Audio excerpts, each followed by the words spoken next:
This meeting is being live streamed. The link and login information can be found on the district website. It is also being recorded and will be made available on the district website as soon as it is possible.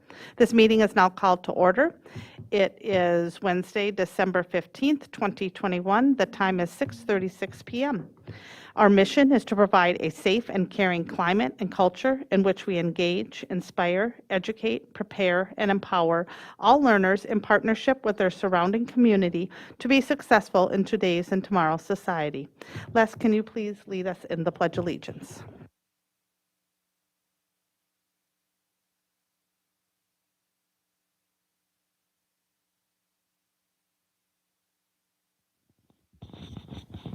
I pledge allegiance to the flag of the United States of America and to the republic for which it stands, one nation, under God, indivisible, with liberty and justice for all.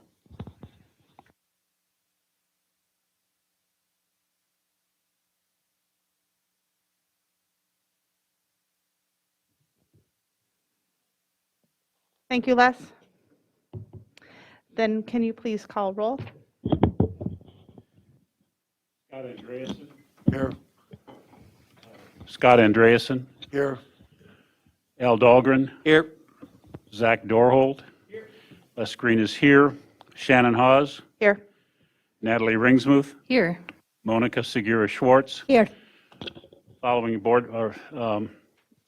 cabinet members and staff are present at the District Administration Office: Superintendent Willie Jett, Assistant Superintendent of Secondary Education, Dr. Lori Putnam, Assistant Superintendent of Elementary Education, Dr. Mike Rivard, Executive Director of Finance and Business Services, Amy Scalarud, Executive Director of Human Resources and Labor Relations, Tracy Flynn Bowe, Executive Director of Learning and Teaching, Lori Posch, Executive Director of Student Services, Special Education, Carol Potter, Executive Director of Operations, Gary Ganji, Media Technicians, Paul Novak and Gordy Scott.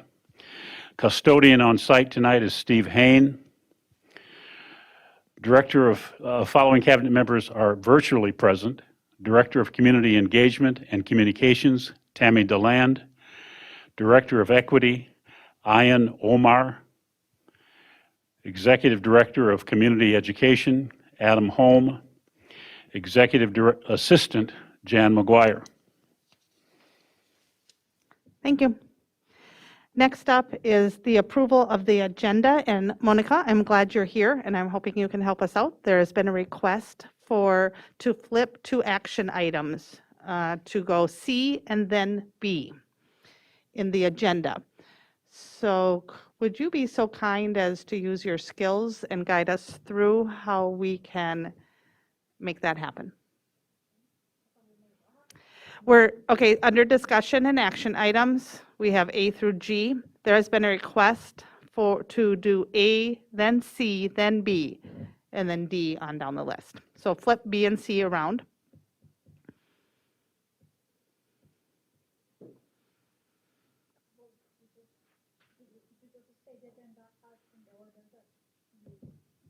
Okay, so you tell me if you would like to correct me.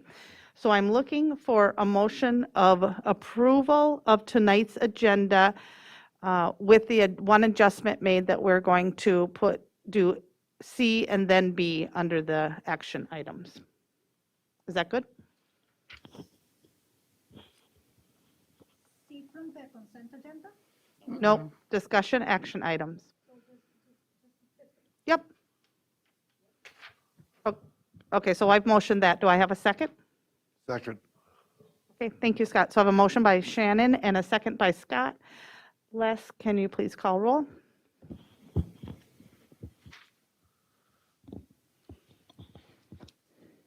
Monica Segura Schwartz, Yes. Natalie Ringsmuth, Yes. Shannon Hawes, Yes. Les Green is yes, Zach Dorhold, Al Dahlgren, Yes. Scott Andreasen. Yes. Thank you. Next up is the consent agenda. The consent agenda consists of non-controversial items that the board adopts routinely without debate. Any single member may remove an item from the consent agenda by requesting removal at the time the consent agenda is moved for adoption. Does any board member wish to remove an item from the consent agenda?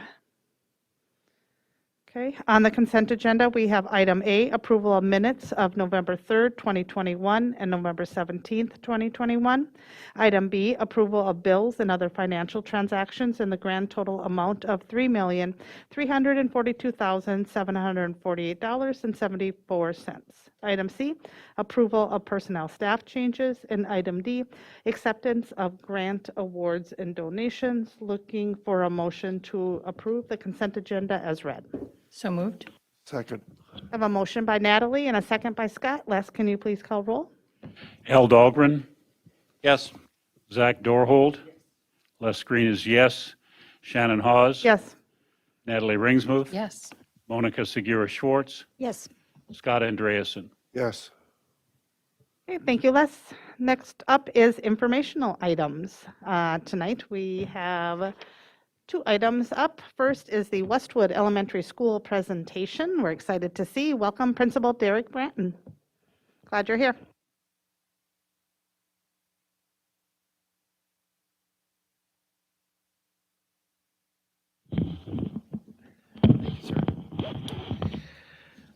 Good evening, school board members, board chair Haas, and Superintendent Jett, and cabinet members. Thank you for having me this evening to share about our fabulous school, Westwood Elementary School. I'd like to show you our video from Westwood Elementary School at this time.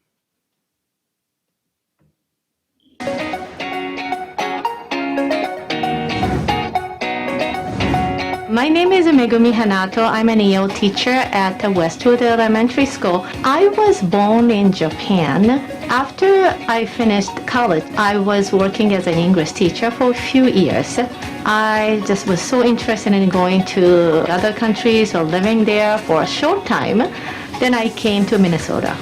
I was introducing Japanese cultures, simple Japanese languages to the grade school there, and living with American families, and I had a really, really great experience. And then I feel like I want to stay here.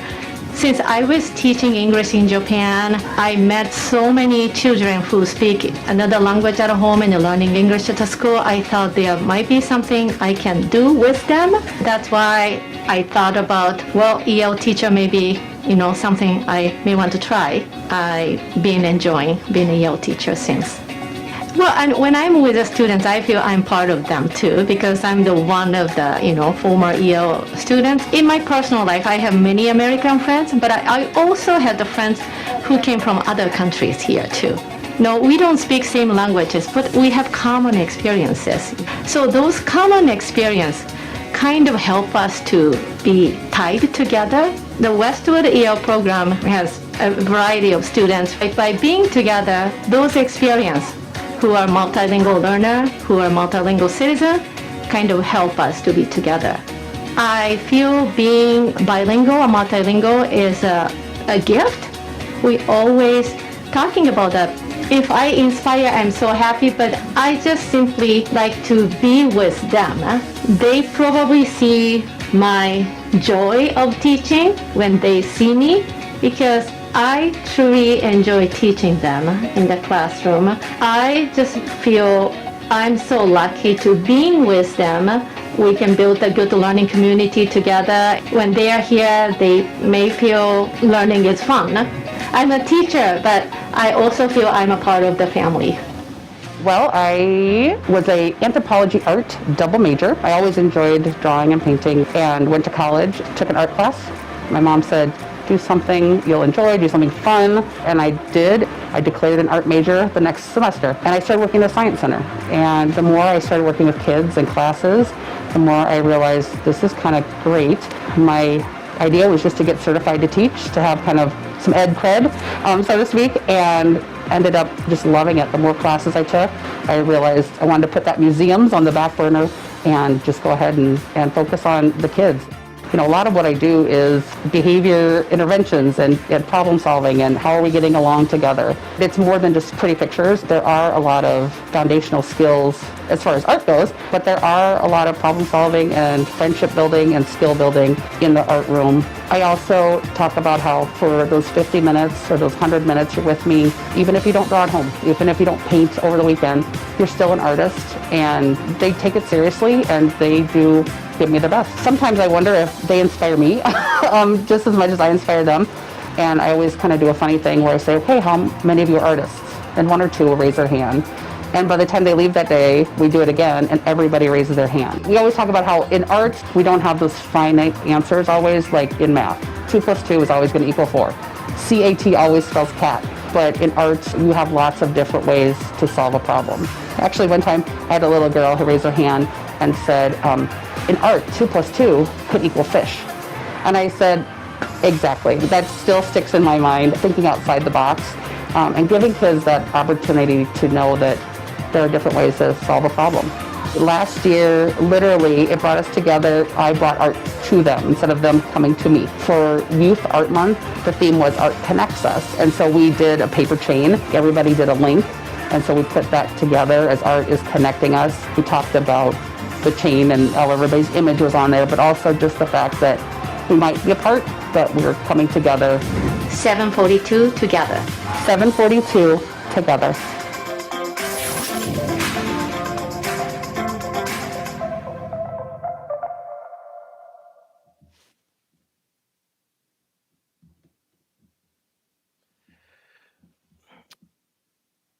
We are living out our daily commitment to the 742 mission. Our goal this year is to stay connected and committed to inspiring our students.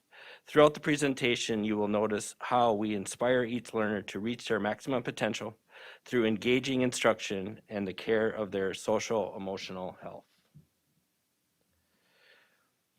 Our theme this year is about the joy of being together and enjoying each day.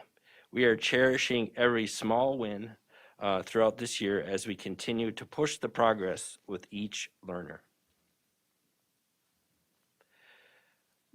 As we returned to this normal school year from various learning models last year, I opened up this school year by reading this book to our staff and to our students, and we were celebrating individuality.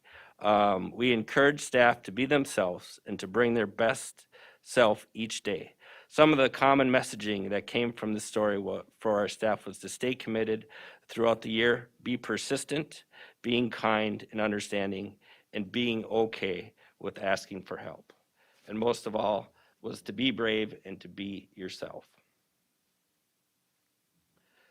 Our school improvement plan consists of 3 goals: literacy, social emotional learning, math-centered professional learning teams. I'd like to provide you with a few updates on the progress with these goals and action steps taken to achieve these goals throughout the 2021-22 school year.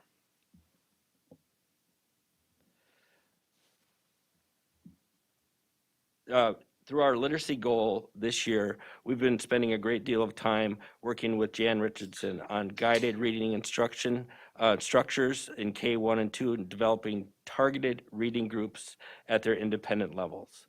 We've spent time with Let's Play Learn. We've offered structured, systemic, multisensory approach for our students to develop reading skills, completed through a screening process and pre-reading assessments. We've expanded the Sunday reading program, piloting in 2nd grade, and we've been working very closely with Katie Schneider, our district dyslexia specialist, holding monthly meetings with the staff on reading interventions. This is a picture of our students participating in a 5th grade book tasting event. The students had the opportunity to sample new genres of books and share a short summary of the book with peers to get them motivated into new books. This event was conducted by Sarah Martini, our fabulous LMS at Westwood Elementary School. Updating you on our social emotional SIP goal. we are a PBIS school. We have SEL lessons that are prepared for staff to deliver during morning meetings. Student assemblies are being held virtually to honor and recognize our students. Our school has been recognized as a PBIS exemplar school for the past 10 years. Our full-time school counselor has made a huge impact this year, connecting with students and families to offer support in a timely manner for those in need. He manages our new student onboarding process, and he is amazing. Another teaching tool that we are utilizing for our social emotional learning for students is for the students to be able to identify emotions that can impact choices. Zones of Regulation is a teaching tool built through a cognitive framework focused on nurturing developmental skills. Feelings determine the zones, not behaviors. This is a lifelong skill students need to carry with them throughout their life.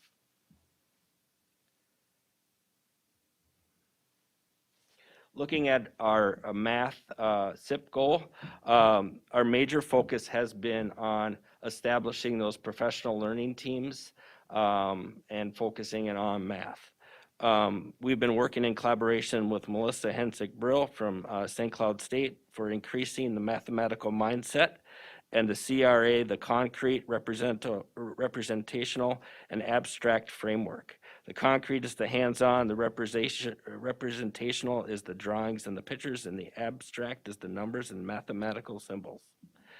We've also been spending a great deal of time with Advantage Math Recovery. It's a math intervention program that diagnoses and advances our student understanding of numeracy development. Here's a photo of our math PLTs in action. 3 out of the 4 Wednesdays at Westwood, and this is particularly on the 3rd Wednesday, is called a Make and Take Wednesday, when teachers come together to learn new strategies and games to bolster student number sense, number sequencing, and patterns. These activities will be used during our math workshop models in the classrooms where students work cooperatively to increase their skills. These games and activities come from AVMR, that Advantage Math Recovery training, to create mathematical thinkers and problem solvers. Here is a photo of our 5th grade math students, our high achievement students, teaching peers the content of measurement and conversions. Our high achieving students needed a little bit of background information and pre-teaching to gain knowledge to guide discussions and collaborative problem solving with classmates. I'd like to talk a little bit about our school-wide enrichment programs at Westwood Elementary School. Our VEX Robotics teams, Knowledge Bowl, our Hour of Code, and Math Masters. We have a VEX Robotics team at Westwood Elementary School consisting of 3 teams of 3 individual 5th graders per team. Westwood is the only elementary school site in the district to sponsor a robotics team. Our Knowledge Bowl, we have 14 students competing this year, and Westwood is a host site to other elementary schools across the district for district matches in between schools. And our Hour of Code, we've spent with our Spiro robots that were purchased through a LEAF grant, so students can be exposed to STEM and computer sciences through coding activities. We have a total of 14 robots that are used during our Young Scholars program and school-wide enrichment activities. Here's a sample picture of our Knowledge Bowl students that was conducted about 2 weeks ago, where we hosted a Knowledge Bowl meet for all the elementary school sites in St. Cloud. This is where students answer questions both in the oral and written format. Our VEX Robotics team practices 2 days a week after school for about an hour and a half each practice session. Our Westwood teams participate in 3 regular season matches and a potential state tournament throughout the year. On December the 4th, at Central Minnesota Meet held at North Junior High School, Westwood earned a state tournament berth. On the right, you will see the 3-person team earning the Skills Championship first place trophy.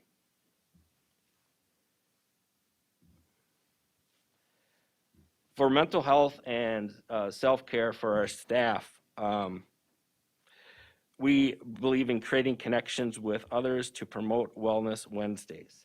On Wellness Wednesdays, our staff gather before school to work out together in various activities, including yoga, walking club, and open gym. We promote casual dress and Westwood gear to promote team spirit.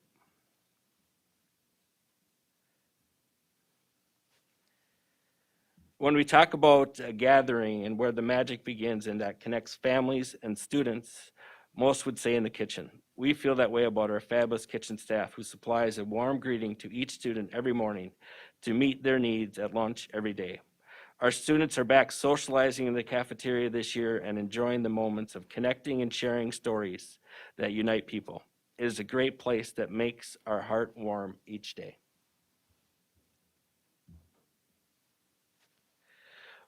Westwood is home and a family for many of our staff and students. Currently, we have 8 families who are on our teaching staff or non-licensed employees who work at Westwood, and that they attend our school. We have had opportunities to fill positions within our building during the labor shortage by recruiting more parents.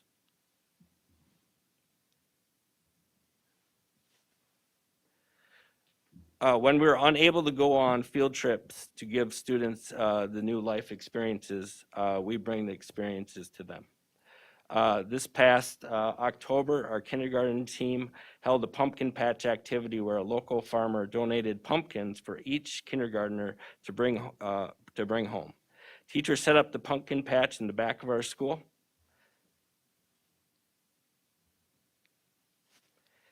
Our first family night since returning from the pandemic. The families participated in trunk or treat in our back parking lot at Westwood in October. We have other family nights planned this year that recently completed. A family coding night was a huge success. We have one district, one book celebration upcoming in February, sponsored by Shields.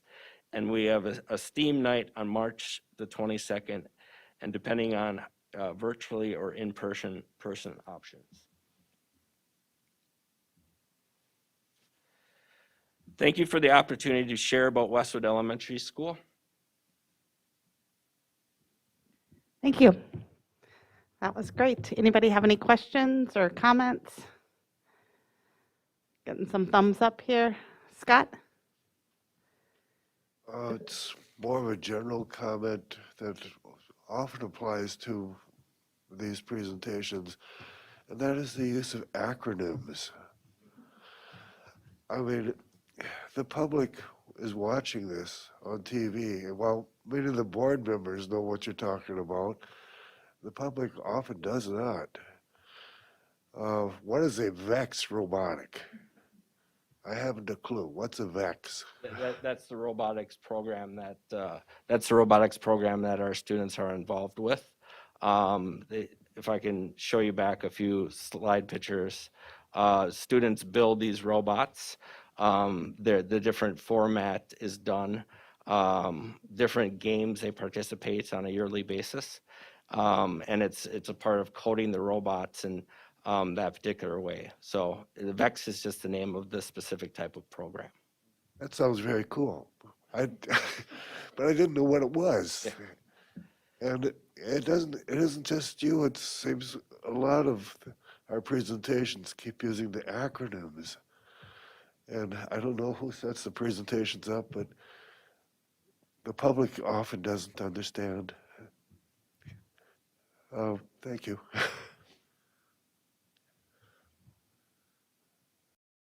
Natalie?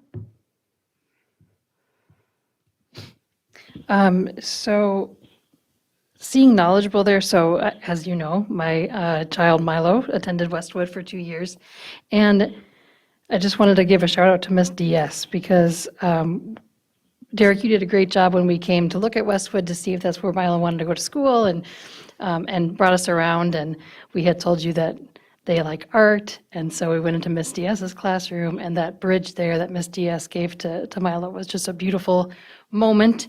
So she's just so appreciated. Knowledgeable, also Milo started knowledgeable at Westwood, and just yesterday, there was a knowledgeable meet. They're at North now, and the North knowledgeable team leader had, it was family night. So then Aaron, our high schooler, was with Milo, and then they were doing like family knowledgeable. And it's just great to see that we start things like this in elementary school that, translate into not only, school building, but family building as well, as they go on. I loved when you said that we're cherishing every small win. That's beautiful. And I would love to know a little bit more about the student onboarding process. You said that your counselor was helping out with that. Can you tell us a little bit more about that? It's a new program that we're focusing in on this year. Our counselor this year is full-time. We've been really wanting to develop a new process and implement a new process with our families that are coming new to us this year. And we've been spending a great deal of time really doing a gradual process with them as they're entering into our school building. Instead of rushing them into their seats right away, as we're really trying to get them acclimated to our school and understanding kind of the Westwood way, what that looks like, showing them, giving them a tour. If there's any assessments or any of those things that need to get done, we're not just plopping them right down in their seats right away, and really trying to a concerted effort to really spending time with them and getting to know them. And our school counselor has taken the lead on that, and our staff really appreciate that too, and as do the families too, of just welcoming them into our Westwood community and family that way. And it's been a great need over the years, and I'm happy to say that we've been able to implement it this year. That's great, and I think, the need for more counselors has been brought to the board so many times, and we've also been like, yes, more counselors, so it's great to hear the stories of what's happening when we're able to fund more of that work, so thanks, Derek. Anybody else? Monica? Thank you for the presentation. Following a little bit of what Natalie was saying is that are there a lot of students that are transferring to Westwood that you need in onboarding? How many students are in the year? And for Mike, is that normal in every school? Forgive me, I hope I'm on. This year for Westwood Elementary, there are about 28 or 29 kids above their projection, but also as part of our ESSER funding and looking at helping at each individual building, we were trying to ensure that we had counseling staff, elementary counseling staff at each of our buildings, and expanding that in those places where we could. And Westwood was one of the beneficiaries of that. But do you have more students going into Westwood than other schools, or is kind of the same everywhere? I guess to clarify, Monica, are you asking if our enrollment projection at each, or if our enrollment at each building is higher, or? Oh, I thought that, okay, I was thinking that these were like transfer students, but when the onboarding students is for the like first grade and kindergarten. Is that what it is? I think Derek can expand on what he means by when children move in. Yeah, I mean, if our students that are new to Westwood, if we're getting them outside of the district, or if they're transferring within the district also, they're new to our building. Those are the students that we're doing onboarding process with them, to making sure that all the different sites within 742 look different. So we're really just trying to, our PBIS mission is the Westwood way, and we're really trying to teach them so that they understand, if a teacher puts a W up, what that means. It's the Westwood way, it's the quiet symbol. Those small little things that welcome our families in and our students in, kind of giving them the inside look at that is spending more time with that, and they get acclimated quicker through that process, even if it takes a little bit more time. So the elementary counselors at each elementary building will do something like that, but each building will have a little bit of different take in how they're introducing maybe their PBIS model and some of those important things that Derek's talking about. So every building might be slightly different, but our elementary counselors make that a priority with each individual student who moves into the building, especially after that first couple weeks of school. Thank you. And the program that caught my attention was the book testing activity. Yep. So is that new, and how does it work, and what results have you seen from it? It was a new activity that was presented by our LMS this year. She was looking at getting kids, books into the kids' hands and giving them new experiences with new genres of books and having that opportunity. So the kids would read a few pages of the book, would share a little synopsis of what they were reading, and then would share that out. So they were working collaboratively in teams. And they would sample a few different books per kid. So students that were sitting in a group of 4 would be having an opportunity to be introduced to 8 new books, and would raise the excitement level that way. And it was just really neat how the whole project was set up. And, literacy is really important for our students at Westwood, and reading material at their level. And with this opportunity to get exposure to new genres of books and the excitement that particular way. And she does a great job of being an advocate for our students and really selling the books in our media center. It's great to have them checking out books again this year.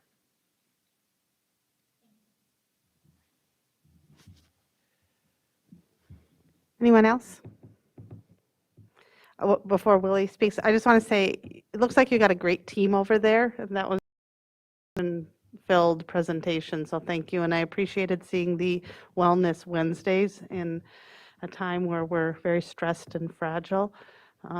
That's wonderful to see, and I bet that goes a long ways. One of the things that, and so bear with me as I try to explain this one, because this is one of the ultimate compliments. One of the things as a district administration, a superintendent, assistant superintendents, cabinet level folks, that we always try to provide when needed is the term I use as top cover, okay? And top cover in this instance would be for Westwood Elementary, if things are happening. And the compliment I'm trying to give is, in my years as a superintendent here, in my tenure, and I'm going to get specific to the time that Derek has been there as the lead principal. As a district, we have not had to provide top cover. We've not had to intervene. We've not had to come to the rescue. Derek has done a magnificent job when he talks about the Westwood Way. That's not just for students within his building, but that's within the Westwood learning community. That's staff, and that's the parents, and that's the community there. And the things that need to be handled don't necessarily come to the district. It comes to Derek, the lead principal. And he makes people feel included, makes people feel that they're part of the solution, and that it's a collaborative process.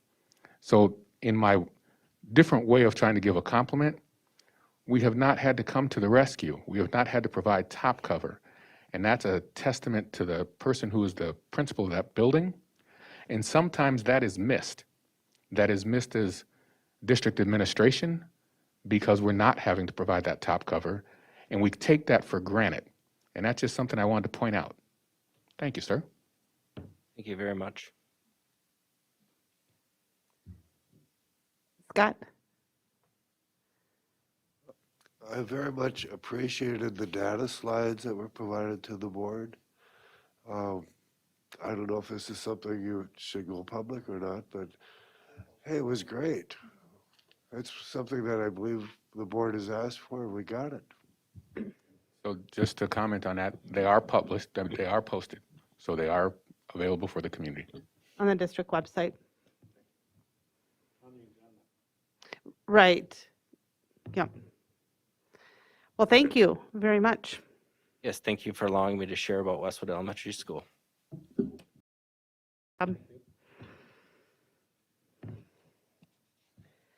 Okay, next up, reports for the 2020-2021 World's Best Workforce and Achievement and Integration Plans, presented by Larry Posch, Executive Director of Learning and Teaching.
Better?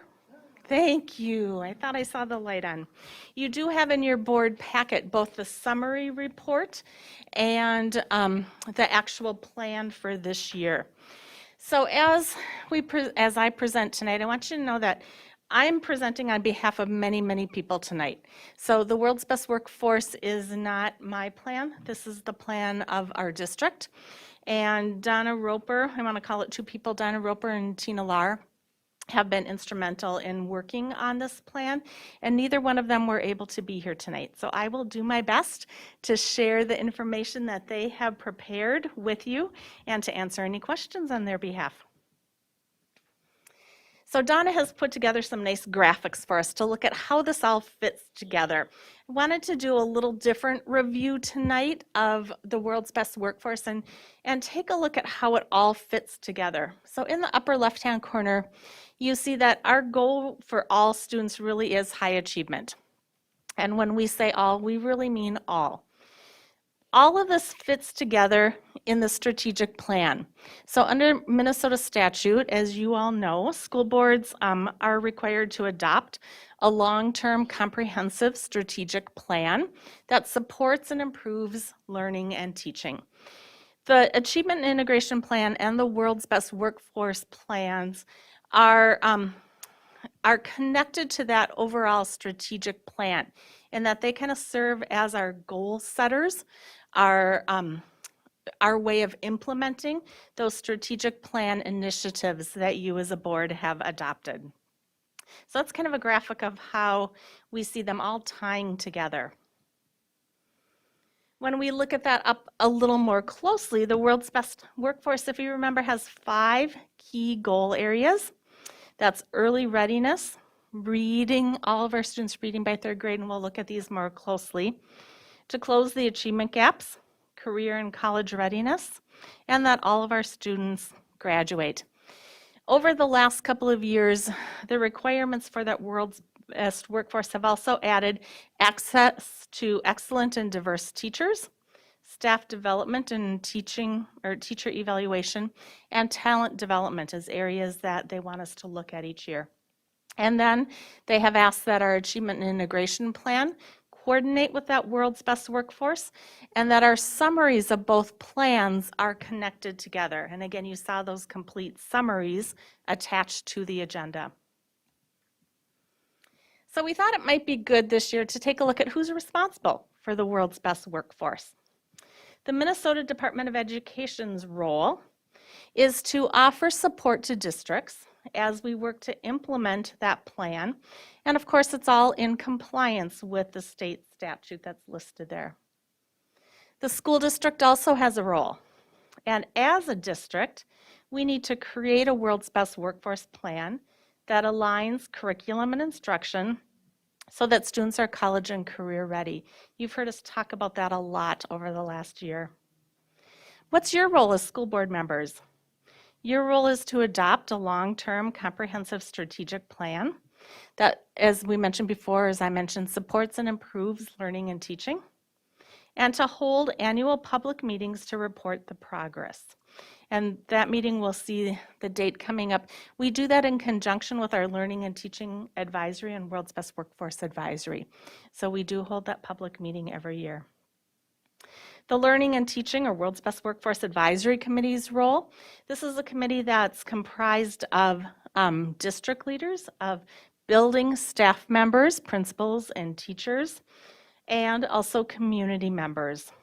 Their role is to give recommendations on rigorous academic standards and student achievement goals and measures. So each year we collect their input.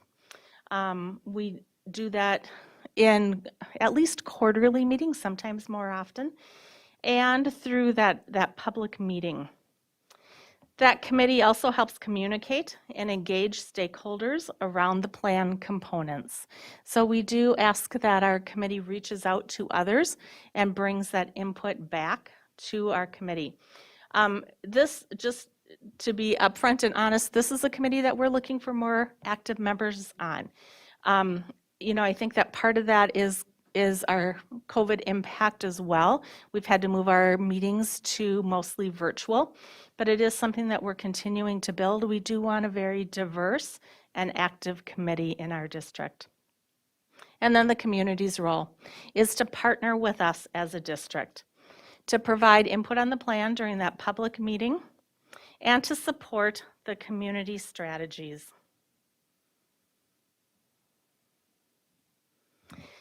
Donna wanted me to make sure, and she talked to you earlier about this, but to make sure that we really look at some important context for the 2020-21 school year in regards to the World's Best Workforce Summary.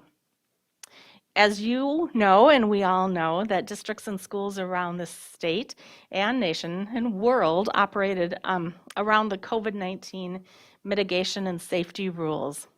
So districts developed in-person, hybrid, and online learning modules that really worked to ensure that learning throughout the year continued, that it didn't stop, and you've heard me say before, and that we didn't lose learning, but that we worked within where we were as things shifted in terms of teaching in-person, hybrid, and online.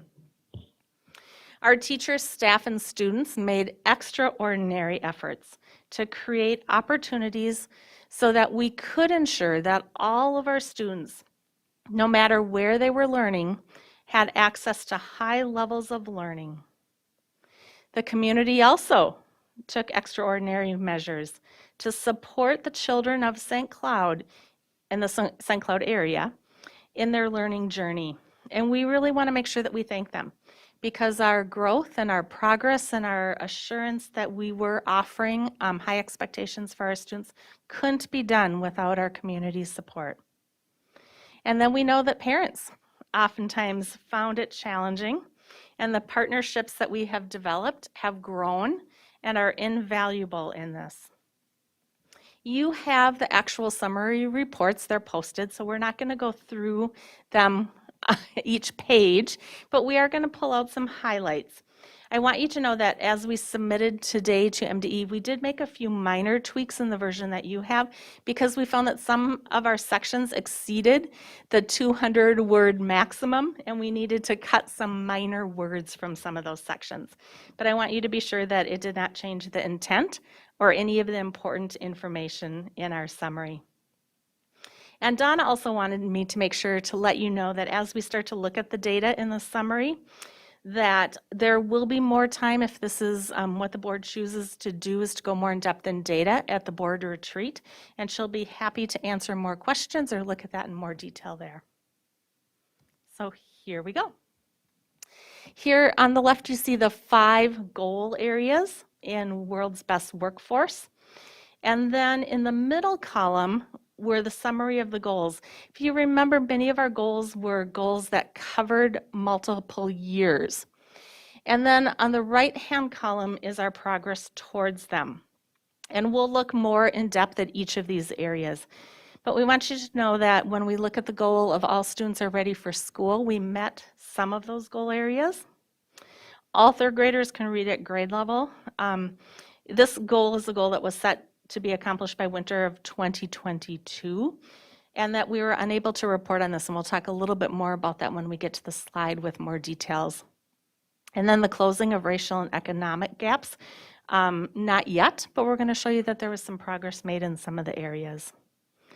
All students ready for career and college, we met some of those goals. And all students graduate from high school, we're not quite there yet, but we.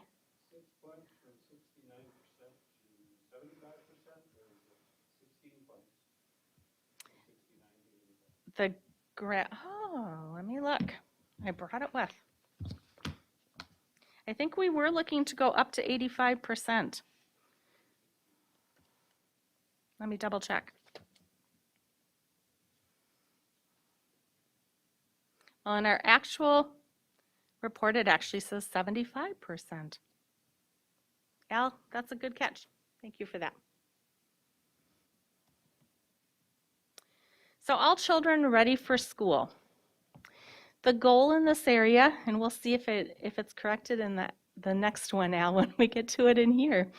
The goal for this area was to increase from 85% to 87% using that TS Gold assessment that we've talked about several times. And what we're hoping for is that eventually we can get to 100% of all of the areas meeting that 87% goal. So you can see the 4-year-olds listed on the left, and our 4-year-olds did meet that with 100% in each of the areas, meeting that 85% expectation, the widely held expectation. Sorry, it was just gone from my mind. Our 3-year-olds had, I think it was 2 or 3 categories that they did not meet that 85% in. So what are we doing? What strategies are we looking at? And what are we doing to make sure that we have our 3- and 4-year-olds who are meeting that? We'll continue to ensure that Minnesota Safe Learning Plan, that we're meeting the needs of all of our students. We are increasing our strategic partnerships. You've heard us talk about the Preschool for Success program through Rotary. We also have several other partners who have stepped up to say, we really want to work on supporting your preschool programs and your preschool students. We'll be looking at supporting the professional learning and team teaching or co-teaching for our early childhood professionals. Always continuing to better align our systems and our processes, looking at what are the best ways that we can engage our families in preschool, that we can do marketing, that we can outreach to have even more of our students enrolled. And then maximizing play-based learning to increase the social-emotional skills. And what we have found is we have looked is that about 25% of our kindergarten students, by the time they enrolled, have participated in our St. Cloud area schools early learning programs. We know that we are not the only early childhood programs in our community. We have private programs, we have other publicly funded programs, we have family daycares, but we want to be here as a resource for anybody who is working to serve our early childhood learners. All 3rd graders reading at grade level.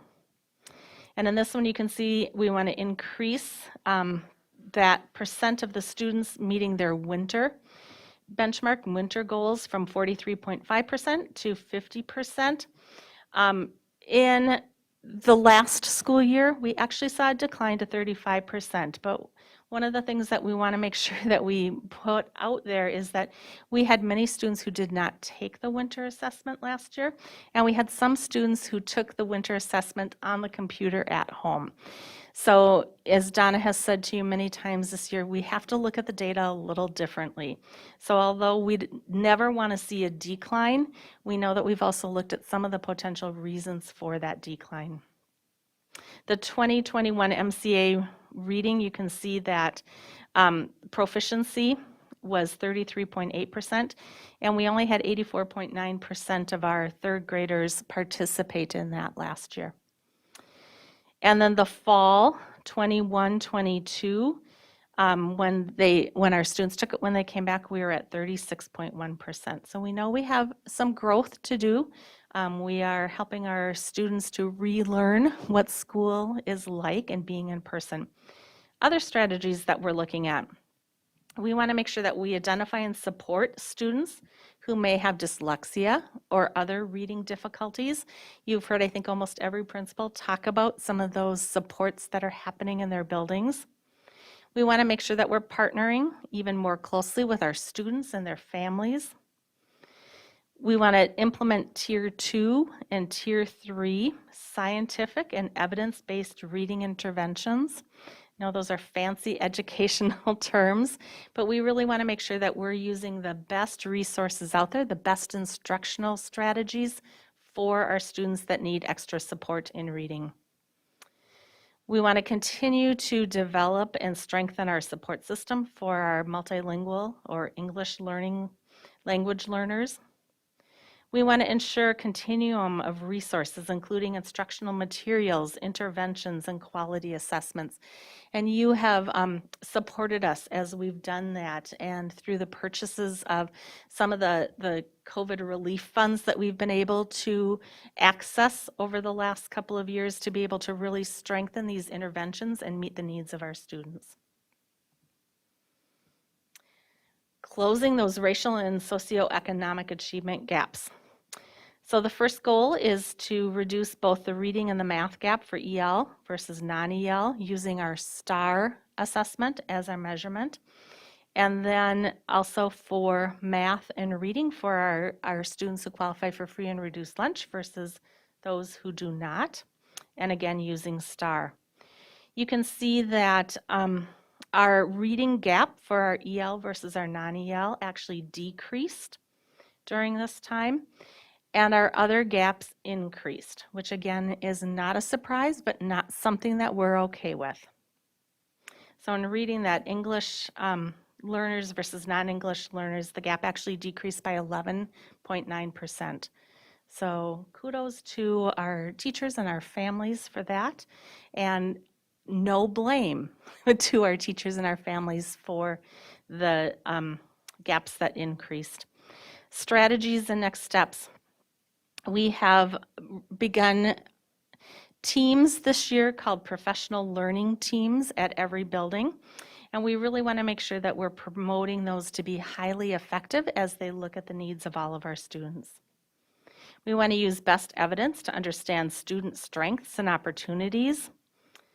We want to organize timely resources to accelerate and grow the success of every student. Engage and develop the collective expertise of our learners, their families, and the community at large. We can't do it alone. And then to hold high expectations and to reduce barriers to access and opportunities for our students to learn within the system. And finally, all students career and college ready. You can see again over on the left the goals that we had set for this. You can see that in 3 of these areas we met the goals. The one that we did not meet was that 90% of our 9th through 12th graders would participate in PLP or personal learning plans. And again, we when we went back and looked at that, we found that a lot of that was due to our students being at home and not having that daily support to get those plans created. So next steps in this.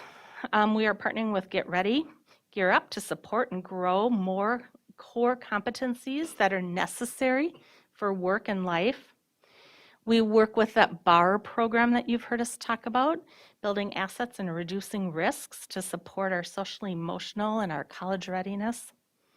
Our partners for school success, the partners in our community are just amazing at making sure that we have good models, that we have opportunities for them to hear about post-secondary opportunities. And then setting high expectations for all of our secondary students around their pathway choices. And attending career and college readiness pathways coordinators, coordinators at our high schools to help connect with all of our students in our high schools. So a lot of work being done and a lot of work still to do. So this shows you, we've talked a lot before about the difference between our 4-year and our 7-year graduation rates. This shows you for all of our student groups, the 2019 and the 2020 rates for both our 4-year and our 7-year. The 21 graduation rates will be sent out to us and released in, MDE has predicted February of 2022 is when we should be getting the new rates. So you can see on here though that our goals were to increase the percent of students graduating in 4 years and in 7 years. And as we've shared before, our 7-year rates just are outstanding. And we know that we have students in our system who need longer to be able to graduate and meet all of the standards. And then the 2020-2023 Achievement and Integration Plan. Ayan will be taking over the majority of the work with this, but again, as I said at the beginning, none of us do this alone, and she won't do this alone either. We stand shoulder by shoulder, working together to be successful in this area as well. So our goal statements for this plan are to reduce the achievement disparities, to increase access to effective and diverse teachers, and to increase racial and economic integration. This plan must contain 3 types of goals and at least 1 for each of those areas.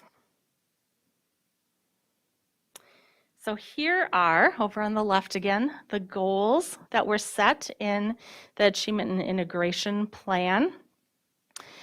If you remember, what was done when these goals were set was a close look at our achievement data and then identifying specific student groups to really focus and provide some additional support on. So the first is around the 4-year graduation rate, and the student groups that were identified to work on specifically in this 3-year plan were for our Black, our Hispanic, and our American Indian students, and 2 or more races. And again, we're unable to report on this because MDE has not released those graduation rates yet for the 2020-21 school year. American Indian student integration. And in this goal area, it was really specific to looking at the attendance rates of our students. And this is a pretty big goal, but to increase from 38.18% to 90%. Lacey has spoken with you many times, and you know the good work that she does along with her team to make sure that we are really looking carefully at our students, making sure that they feel engaged, that they feel welcomed. And this goal has not been met. Last year was a rough year with 30.4% consistently attending. And then our final goal is to create and retain a racially diverse teacher workforce. And Tracy has shared some of this with you in the past, our numbers around this and our work towards that. What our goal is to increase from 6.4% teachers of color to 8% by 2023. And last year we had 6.6 students, our teachers of color. Along with this, we do have the plans in place. I'm happy to tell you we have not done an official release or anything of this, but we were awarded again our Grow Your Own Teacher Academy grant for 5 years. So rather than having to submit every year. So the state is recognizing that we really are committed to this work and committed to increasing the diversity of our teaching staff. So you can see on here, we also have this tied in with the strategic plan. We really want to make sure that our students see themselves represented, and you can see the growth in our district staff total in the chart. So we have worked hard at this. It's a priority for us, and Tracy and her team have been instrumental in this as well. And that is the summary of both plans. Any questions that you think I can answer? Scott? Can you tell me about this advisory committee? I know that Adam Holmes has had an active advisory committee. I've never heard of this one. Oh, we've had it for many years. For a while, it was called the Curriculum Committee. It's been called the Learning and Teaching Advisory. We, a few years ago, combined our World's Best Workforce work and the strategic plan work with the committee. It's a committee that we have to have. You know, it's a committee that the state asks each district to have. We have representatives and we reach out to our buildings every year to ask for parent representation from buildings on it. We have board members who serve on the committee. It's a committee that we have some very long-term members. So we have, and you can actually see the list in the summary. So if you look at that summary, all of our members are listed there. But we have, as I said, some very committed long-term members, but we really want to increase the participation of people who haven't been long-term members of that committee. So it's made up of who all know? It's district staff, it's principals, it's teachers, and it's parents and it's community members. So I think the list is about 20 members maybe. Thank you. Monica was at our last meeting. Anyone else? Monica? Thank you. So, a couple of questions. You give some statistics of reading and math, but you gave the statistics in terms of gaps. But don't tell me much because I don't know if the ones that were doing good are actually doing worse, and then the other ones keep the same. Or so can you expand a little bit more about how the kids did in general? Yep, and that's some of the work that Donna's going to go into more at the board retreat as well. So in the summary, you can see the exact numbers of where we were, and that's one of the things Donna wanted you to know, that she will break it down more specifically into student groups. So in terms of reading and math, again, it's really hard to rely on the data that we've had over the last couple of years. But we do know that in some areas, we have seen some growth, and in some areas, we've seen our achievement stay the same, and in some areas, we've seen it decrease. For the gaps, and those are the areas that the legislation asks us to report on, so reading, math, and the gaps. In the gaps, I'm going to go back to the slide back here. Pass it. So in the bottom corner, you can see the two areas that we chose to focus on in our goals, because that's where we saw we had the biggest needs, were our EL learners and our non-EL, and our free and reduced and our non-free and reduced. So the gap in reading for our English learners and non-English learners decreased by 11.9 points. So that means that gap got smaller. That means that, yeah, so that's my point. That means that the gap got smaller, but because the English learners didn't advance at all, or because the non-English learners, I mean, it's a comparison, so you Yep. don't know So which you one don't- moved what way. Correct. And I don't have those exact numbers with me tonight. So we can make note to make sure that Donna brings that. Okay, I'll measure, but why did you choose to present it that way? So why did we put it by the number of points? Why did you choose to present the gaps? Because the state asks us to report on the gaps. Got it. Okay, that was one question. The other question is, how many American Indian students do we have in the district? I don't know that either. Do any of you know the exact number? Thank you. That would be a good Lacey or Donna question. But that free and reduced, we don't really have that much anymore. Everything's free. How can you apply that? And that's for when we talk about our data, it's hard to really look at and compare because we do know that the number of parents who have applied for free and reduced lunch, that number of applications has gone down. So we are looking at a different total number. But we still have to report on that because that's what our goal was. Okay, anybody else? Natalie? First of all, I wanted to thank you for, I read everything, including all the plans. And thank you for doing that. I'm like, since I'm chair of that committee, I should probably do that. But to see you put all of that into this and to make it understandable, that's magic. So way to go. The one thing that stood out to me when I was reading the achievement and integration full plan, and maybe this is a thing for another time, but it just stuck in my mind since I read it a couple of days. It's on page 29. You don't have to look it up right now if you don't want to, but it's Achievement and Integration Goal 3, specifically about discovery. And it says discovery will increase from 7% teachers of color to 16% by 2023. And then the actual result says for the 21-22 school year, the percent of diverse teachers is 2%. And so that was concerning to me because you see that backslide of 7% to 2% instead of going up. So I'm not expecting you to have that answer, See but. me looking at Mike. He worked real closely on that plan.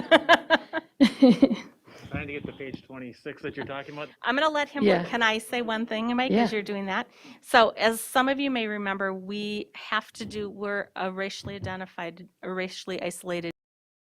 We also have individual buildings that are racially isolated. So when you see Discovery, that's one of our schools that also is specifically racially isolated. Did I give you enough time? And I think, And he can answer later, like an email or whatever, that might We be can a go larger. offline because we do have, the pages don't always match up, and I'm getting into the discovery piece right now as I look at our RIS, our racially identified schools, but we can talk Yeah, offline after. that's great, thank you, Dr. Mike. Green, did you have something to add to that part? Just a comment in a just a terminology issue. We have a very diverse student population. And I'm not faulting you, I'm just bringing this to our attention because I've done it other places. We don't have diverse students. And I think it's real important for us to use terminology that's a little more, correct when we're talking about, because if you say diverse students, you might as well say minority, and then you can dumb that down to using the N-word and other things of that nature. So I just want to be real careful that we, as professionals, identify the students in what I would call a proper way. Will you repeat it? What is the proper way? The concept is that we have a very diverse student population, 10,000 students that have a lot of differences, no problem, no question about that. But we don't have diverse students. Thank you. Diverse students has a meaning that I think we don't want to imply. Thank you for that. And Natalie, I'm not No, on you about it. I hear it and it grates on me, so I just want to, yeah. but go ahead. Well, I was going to say, so this says diverse teachers, so you're saying that in, saying it in a better way would be diverse teacher population. No, we have a diversity of teachers, and we have, I can't figure it out in terms of how we say it, but diverse teachers we don't have. We want a diversity of teachers, and we can articulate what those people happen to be racially, culturally. But to say that people are diverse is a kind of a quality. I'm not sure I understand what it is. Is it because it's comparing to a norm and then a norm is assumed white, or, okay, I guess it is. Okay. It has the same, we might as well use the term minority, got it. because I think that is more understandable, although it's much more irritating. I think that I'm just trying to say, if we, as professionals, if we begin to think about that in that way, that we will all sound much better in meetings well beyond this room with some people of much more intellectual quality than mine, so. Well, I think when we say minority students, if we're talking about students of color, 59.6% of kids in our district are students of color, so they're not actually minorities anyway. But thank you, Les, for bringing that up. I appreciate it. Thank you. Natalie, did you have anything else? Sorry, we strayed a little bit there. Okay. Are we good? Thank you. Thank you very much, Lori.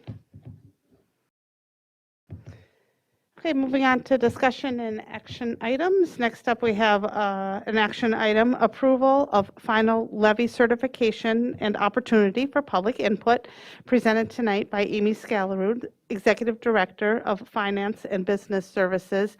Amy, while you're pulling that up, I just want to say that any member of the public wishing to comment or ask questions on the levy may attend the board meeting in person and will be provided an opportunity to speak after the presentation, but prior to the board approval. And I'm going to assume there isn't anybody here, but if somebody walks in after the presentation, we will allow them time to comment. All set. Good evening, Chair Hawes, Superintendent Jett, members of the board. Tonight we are doing the annual final approval of the levy. As you might recall, the board approved the preliminary levy in September. So there's a few requirements legally. This meeting and this presentation serves as our truth in taxation hearing.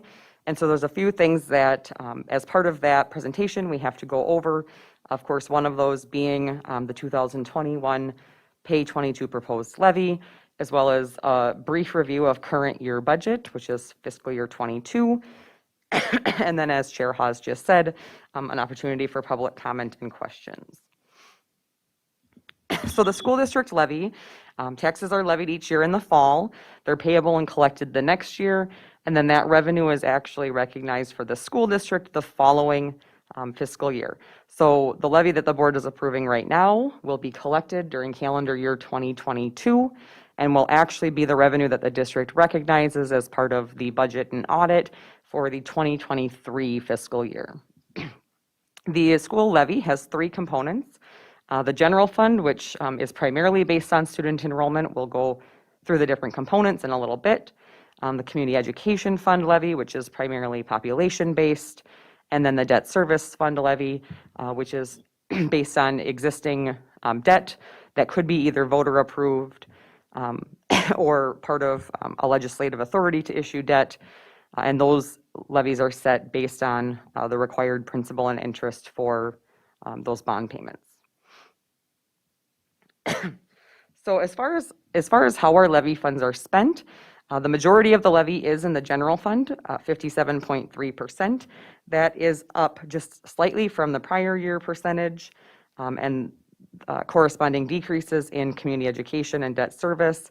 But all of the changes are within 1% of where they were last year. And community ed is clearly the smallest portion of the levy at 4%, and then debt service making up the remaining 38.7%.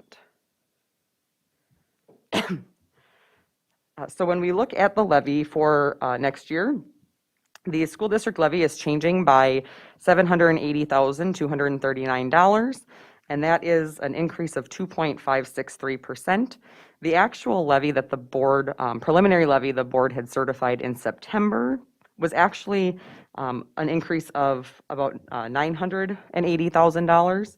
And so what we're seeing here is a smaller increase than originally projected due to some adjustments that came through from MDE for lease levy and long-term facilities maintenance levies. And the preliminary levy reflected a 3.24% increase. So we're looking at a pretty significant reduction in that compared to what the board originally had approved. So as required, as part of the Truth in Taxation presentation, we'll quickly review the current year budget. You see here all of the district's governmental funds, both revenues and expenditures. We're not going to go over this in detail. We, of course, do a deep dive into this every year when the board approves the budget. So we'll move through that quickly. We'll look at the revenue by source. And so the property taxes, which is what we're discussing tonight, represent 17.44% of our revenue. So really a relatively small portion when you look at the total funding for the district. And the majority of that revenue is going to the general fund. You can see how that breaks out there. And same thing on the expenditure side. Those percentages are very comparable between revenue and expenditure, as they should if we have a budget that is balanced. And then the expenditures for the general fund, you can see broken down by program here. We'll look at it on the next slide, is a little bit better representation visually of each category. And so those three categories off to the bottom and left there represent all of our instructional categories. So regular, special education, and vocational. And those three categories that comprise instruction are 64% of our total district-wide expenditures in the general fund. So how are school levies determined? So there's two ways that levies for schools are set. They're either set by some sort of state formula that determines how it's calculated, or they can be voter approved for either operating or capital needs. One thing that I just want to note is the difference between how a school levies versus how a county or a city levies. School districts levy a fixed dollar amount based on those authorities that are set in statute, and then that fixed dollar amount gets spread evenly to every taxpayer. A county or a city determines a rate based on their need, the amount of revenue that they need to cover their operations, and then they apply that rate to taxpayers. So a very distinct difference between the levy authority, us, compared to other entities. So the general fund is the largest portion of the levy, as we talked about previously. And this shows the breakdown. We're not going to go over this line by line. We've discussed this again at the preliminary levy. Really nothing has changed on this since the preliminary levy, with the exception of lines 10 and 11. Those are where the adjustments came in with amounts being reduced so that we have a lower increase than what was presented previously. One thing I do want to point out, line number 1, the referendum levies line for the district is 0. We do not currently have any voter-approved operating referendums. The next portion of the levy is community education. Again, this is only 4% of the total levy, so relatively small and very comparable to prior year with a slight decrease. And the majority of this is based on population. And then the last portion, debt service, has a slight increase because there were some debt excess adjustments in the prior year that have now dropped off. But again, these levies aren't set by the district.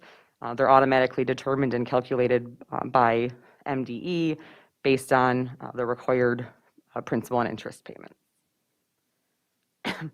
So in summary, this shows the three funds. As previously mentioned, it's a 2.56% increase. And then we can see how that compares to levies over compared to the last 5 levy cycles. And so one interesting thing to note, our current year levy, this is the first time that we've had a levy that is a higher dollar amount than in 2017. So from 2017 to 2018, we had a decrease, and the levy has either decreased or held relatively flat all of those years. So we're really looking, when we look at a 5-year trend, at a very nominal total increase over all of the years presented. As far as property tax increases and decreases, there's a number of factors that can impact that: market values, voter-approved referendums, any sort of adjustments. There isn't anything new or earth-shattering really in this levy cycle that's new that would be impacting property tax increases or decreases drastically. No new legislation or significant tax credits, but these are just some of those things that could have an impact on any one individual taxpayer's tax liability. The market values are not subject for discussion at our truth and taxation hearing. We do not set those. Those are determined by the county, and at this point, those are set and finalized. There's a separate process that an individual taxpayer could go through if they wanted to appeal that.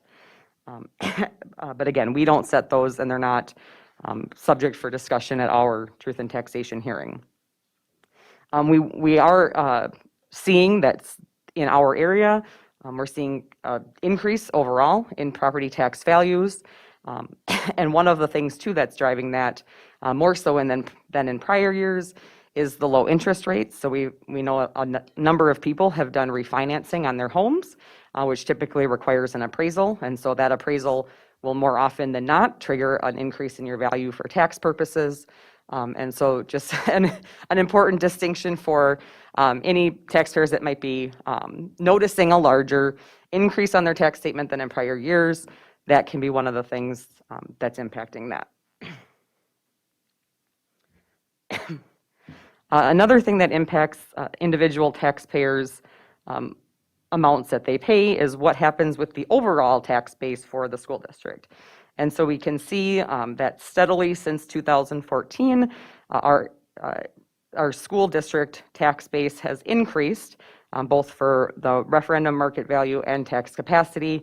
And so when that tax base increases, that provides the ability for those increases for individual taxpayers to be minimalized.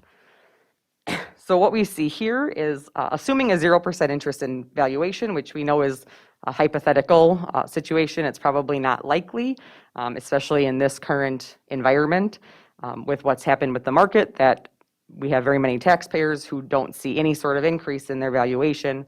But just so that we can compare apples to apples, if we had a 0% valuation increase, this is what the levy would do to an individual taxpayer. So just using a $200,000 home as an example, if all things were constant and your value of your home didn't change, even though the dollar amount of our levy is increasing, you would see that that individual person's taxes would actually go down by $7.54. Oops, sorry, let me go back. So on a $200,000 house, the school portion of taxes in the prior year would be $637.49. If the valuation didn't change, it would go down to $629.95. Now, we know that that's probably not realistic, that there's a 0% valuation given the marketplace. But even if we look at a 4% valuation, which is probably, on the mid to high end, we see that there's an increase there, but it's really relatively low, looking at a total of $22 for a year. And again, that's going to vary from taxpayer to taxpayer depending on what's happened with each person's individual property value. One other thing that we always like to look at is how our levies are in comparison to our surrounding districts.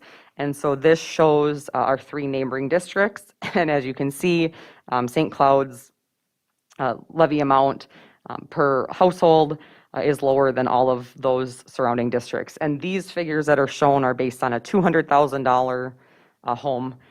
And again, these are the figures that would assume a 0% change in market. Even if we were to look at this from the dollar amounts with the inflation, it's not going to change how the districts compare to each other. The differences in those gaps are still going to be there. The dollar amounts, just as we looked at on the previous slide, would change just slightly. So that is really all that I have. This is where we would open it up for public input. However, it does not appear that anyone is here for public input.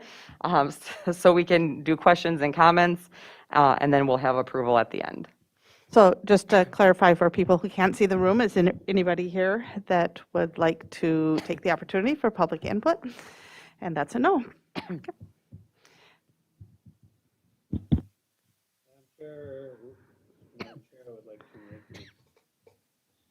I would like to make a motion that we approve 2021-2022 final property tax levy certification in the amount of $31,221,623.09. Second. We have a motion by Al, a second by Monica. Any further discussion? Les, can you please call roll? Les Green is yes. Shannon Hawes, Yes. Natalie Ringsmuth, Yes. Monica Segura Schwartz, Yes. Scott Andreasen, Yes. Al Dahlgren, Yes. Zach Dorhold. Okay. Thank you, Les. Okay, and then we're jumping to our next action item, which is action item C, approval of high school course catalogs presented tonight by Lori Posch, Executive Director of Learning and Teaching, as well as Jessica Moore, Director of Secondary Curriculum. Welcome. Thank you. This is the time of year that our high school students get ready to register for the next year. They'll begin that registration once they come back from our winter break. This year, in most cases, we just ask for that approval, but this year we really wanted to highlight some changes that were made to the course catalog. And I asked Jessica to come with because she has been instrumental in helping to coordinate some of these changes. And I really want her to get the kudos for this. Leah Sams couldn't be here tonight, but she also has worked on something that Jessica will show you. We have moved our course catalog to being online this year. So if you looked at the live link that was in the board agenda, you saw that it looks different and it has a real different feel to it. So I'm going to turn it over to Jessica so that she can kind of walk you through how it's organized and arranged. Jessica. Thank you, Lori. The course catalog this year we made into a website to really meet our students' needs. I don't know, last year, if you remember, it was more than 80 pages. So when a student flipped through it, they were flipping and flipping and flipping. This way they can easily get to what they want when they want and be able to maneuver through the catalog to find their passion and really find what courses they want to take. We have a whole section on registration planning that I'm going to come back to because that has the Career and College Academy pieces in it. But they can also go right to the graduation requirements and pull up to see exactly what they need. If they want to know what the language arts courses are, they can click on it and it'll take them right to that page. We also called out what meets the requirements for different courses. That comes in very handy if we go to electives by grade, because students can look, if they're a 10th grader or registering for 10th grade, to see all the options they have available for them for their elective courses. There are required graduation courses, as you know, and one of them being biology.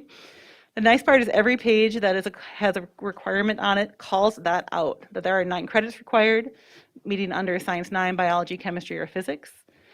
They are able to look right here to see all the courses that would meet that requirement for biology.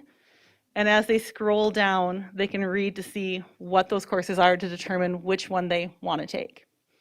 If they have a real passion for wildlife, we have our Minnesota Wildlife Biology. If they are leaning more towards the biomedical sciences, that's called out very clearly that this course will meet those graduation requirements. Now, the beauty of we continue on, we go into every content area, and it calls out all the different areas that they are able to grad requirement areas as well as electives. And if we go into the academy pathways, it will take you to that amazing career and college academies that are laid out for why we have it, how it ties in with our mission, and really helping students look more into what they're interested in. As they dig in there, they can read more about these pieces. They can also see what classes they would need to take if this is what they wanted to go into. So Leah did an amazing job of pulling all of that out. Students also can go right to the track. So if they've gone here before and they've read through and they've watched some of the videos, they can look and see, here's some careers that would meet underneath this pathway.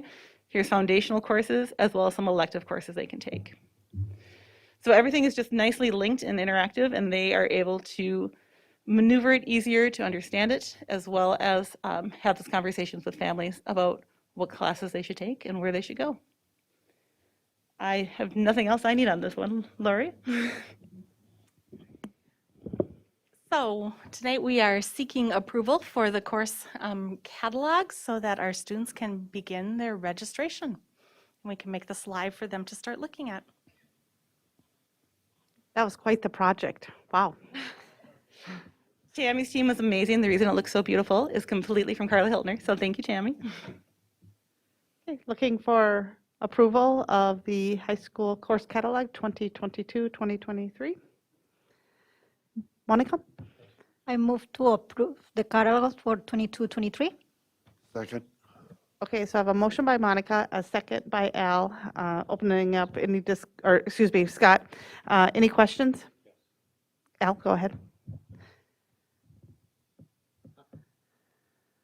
How is this made available to parents? How do we make parents aware of how to access it? Once it is approved, it'll be posted on the website. So it'll be there for parents to be able to go through it. Any other questions, comments? Natalie? I just want to say the environment thanks you. That's all. 80 pages times how many? Whoa, amazing. Do we have a way of being a little bit more aggressive in forcing it into the hands of parents other than just placing it somewhere where they can go get it? I just, sometimes I don't know if parents are always aware of when their kids are selecting classes, and somehow they need to be made aware so that they can help in some of those choices. Absolutely. I know that our counselors have laid out an amazing timeline for getting and communicating with students and with families. So I wouldn't be surprised if it's showing up in messages.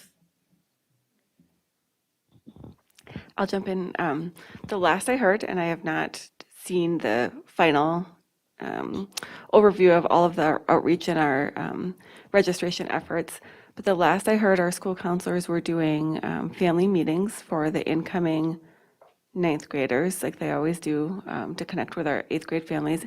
And they were going to do town halls that would be live streamed. So they would present the information, people could write the questions in, and I understood that those would be done in multiple languages. So that obviously this is a lot of text, and if you're a multilingual or so another language other than English is the only language you speak, this would be inaccessible. So my understanding is that we were going to do outreach that way. And then of course we do have it on Schoology and families have access to that. But again, it's not what you're talking about, right? You're talking about the outreach. Kids under the age of 18, is there a parent sign off on any of this? No? So There is not a parent sign off. Natalie? I was just going to say that we got a email. I don't think I'm making this up. I think that was one of the emails I got from Mrs. Fisher about this is coming up and it's going to be online and it's going to be approved. So parents know of high schoolers that it'll be done a little bit differently and that it's coming up soon. We do require the parent signature at middle, but we do not at middle levels. Yep. Any further discussion? Okay. Les, can you please call roll?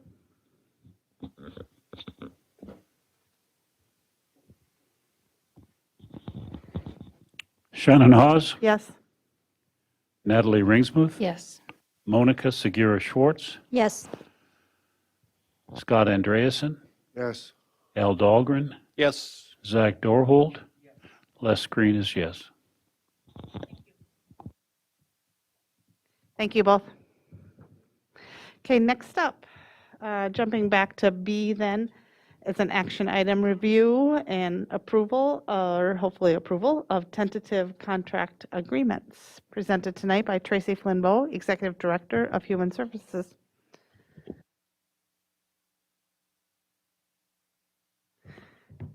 Okay, and so now I am making a motion that we go into a closed meeting for labor negotiations authorized by 13D.03 Minnesota State Statute. And we would pause the online board meeting while we move into another room for a closed meeting. So I'm looking for a second to make that. Second. Les, will you please call roll? So motion by Shannon, a second by Scott. Scott Andreasen, Yes. Al Dahlgren, Yes. Zach Dorhold. Les Green is yes. Shannon Hawes, Yes. Natalie Ringsmuth. Yes. Monica Segura Schwartz. Yes. Okay, so we will go into a closed meeting and then we will be back to finish up the agenda.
Are we good?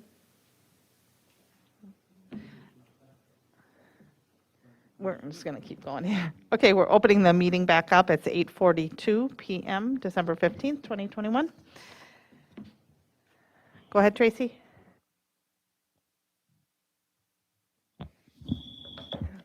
Okay, good evening, Chair Hawes, board members, Superintendent Jett. We have 6 different employee group tentative agreements or proposals to review with you tonight for approval. The first one in your packet is for the custodial bargaining unit. This group represents about 91 of our employees, and in year 1, the tentative agreement provides as follows: a change in starting rates, and you'll see those on your summary sheet, a 60-cent increase in hourly rates for all employees who are currently above those new starting rates, increase in longevity levels by 10% at each of the longevity levels. 10 cents, what did I say? Percent? Oh, sorry. 10 cents. An increase in district contribution to single and family insurance plans, $568 per month to the single and $1,039 per month to the family plan. A 30-cent shift differential was rolled into the base pay for all eligible employees, and that shift is not retroactive. And then the one-time retention and recruitment stipends of $1,500 per employee prorated by hours per day. In year 2 of the contract, it provides again for a 60-cent increase in hourly rates for all employees, shifts in the starting pay rates as illustrated on the summary sheet. Again, an increase of 10 cents on all of the longevity levels and the one-time recruitment and retention stipends of $1,500 per employee. The total 2-year cost of this package is 8.05% without the COVID funds and 11.69% with the COVID funds. I'm looking for a motion to approve the custodian contract. Second. We have a motion by Les, a second by Monica. Les, can you please call roll? Oh, do we have any, I'm sorry, before you call roll, we have a motion and a second. Any discussion?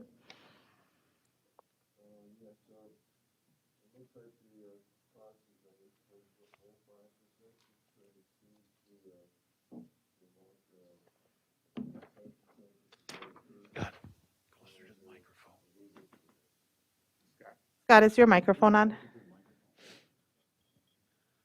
Okay, I noticed that it's 8.05%, and this exceeds the amount that the board, which I think it was about 7% over for each of these groups.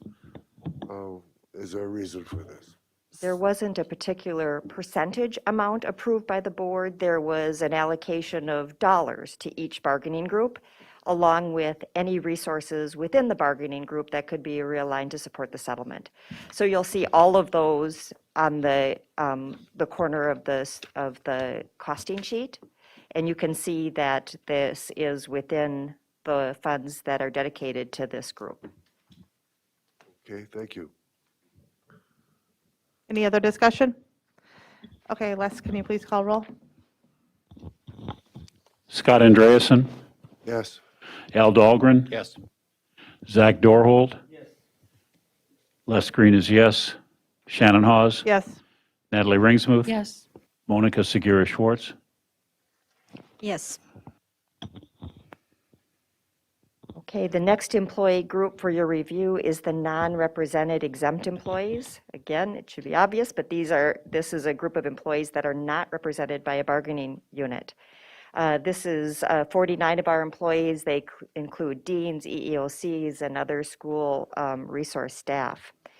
In year 1 of this proposal, we're suggesting a 3.5% increase in the hourly wages for all staff, adding longevity levels to the guidelines at 5, 10, and 15 plus years at the levels indicated, increasing the district insurance contributions to single coverage and family coverage with $568 to the single plans and $1,039 to the family plans, and the one-time recruitment and retention stipends at $1,500 per employee. In year two, again, a 3.5% increase in salaries for all employees and the one-time recruitment and retention stipends of $1,500 per employee. The total two-year cost for this package is 6.27% without the COVID funds and 8.45% with the COVID funds. Looking for a motion to approve this package for the non-represented exempt employees. Second. We have a motion by Les, a second by Al. Any discussion? Les, can you please call roll? Monica Segura Schwartz, Yes. Natalie Ringsmuth. Yes. Shannon Hawes. Yes. Les Green is yes. Zach Dorholt. Al Dahlgren. Yes. Scott Andreasen. All right, the next group that requires a review is the teachers, the St. Cloud Education Association contract. This bargaining group represents 836 FTEs of teachers and closer to 950 teachers when you count heads instead of FTE. Yep.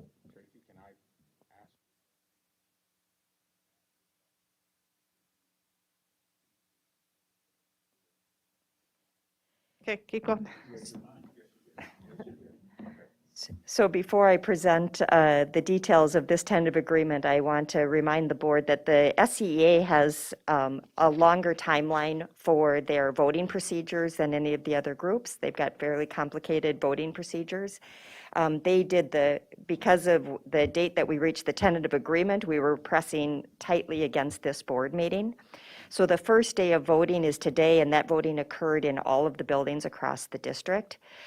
There is a second day of voting that occurs tomorrow for folks that were not here today or otherwise were not in their buildings, and they have the opportunity to go to the SEA office to do follow-up voting tomorrow. And so the final count of votes for the SEA will not be finalized until tomorrow.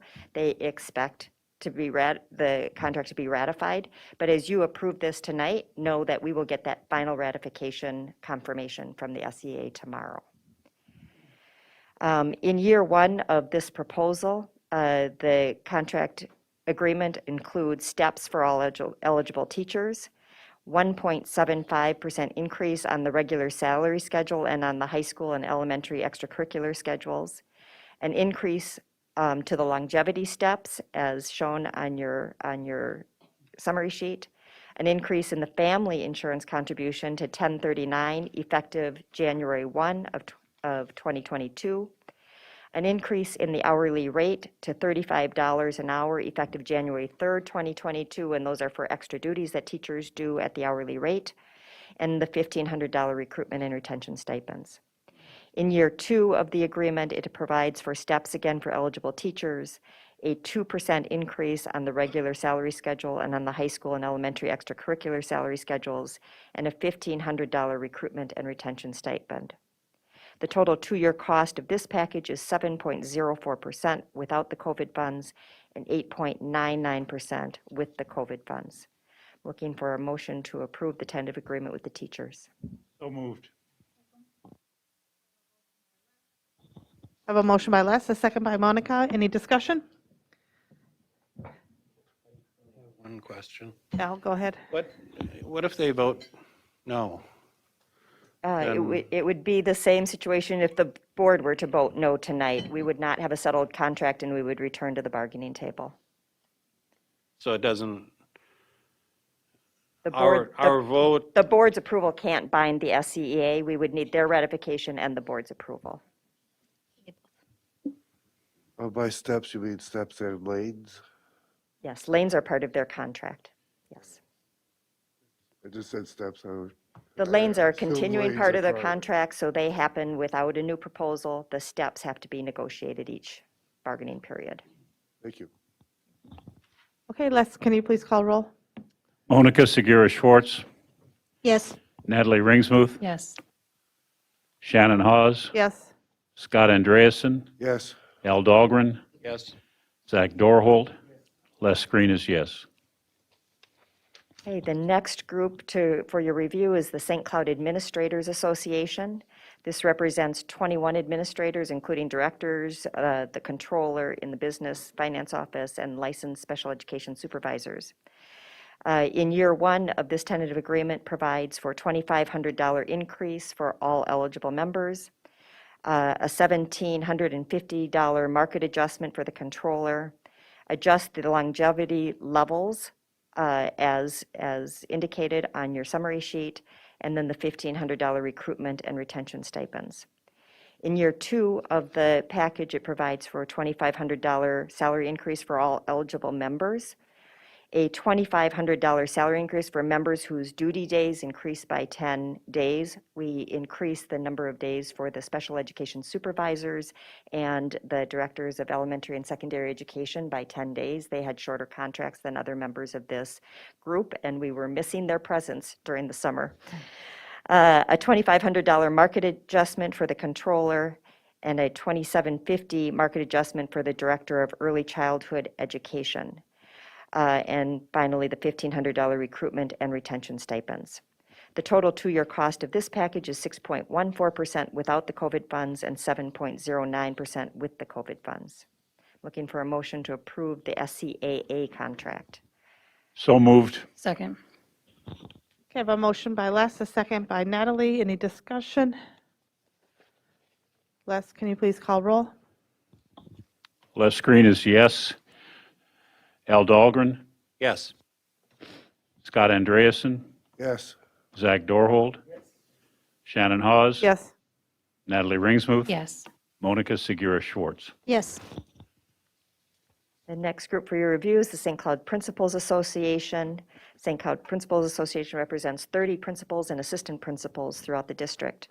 In year one of this package provides for steps for eligible principals, an increase on the salary schedule for all cells by $1,500, a one-time payment of $1,500 per principal from administrative in-service funds.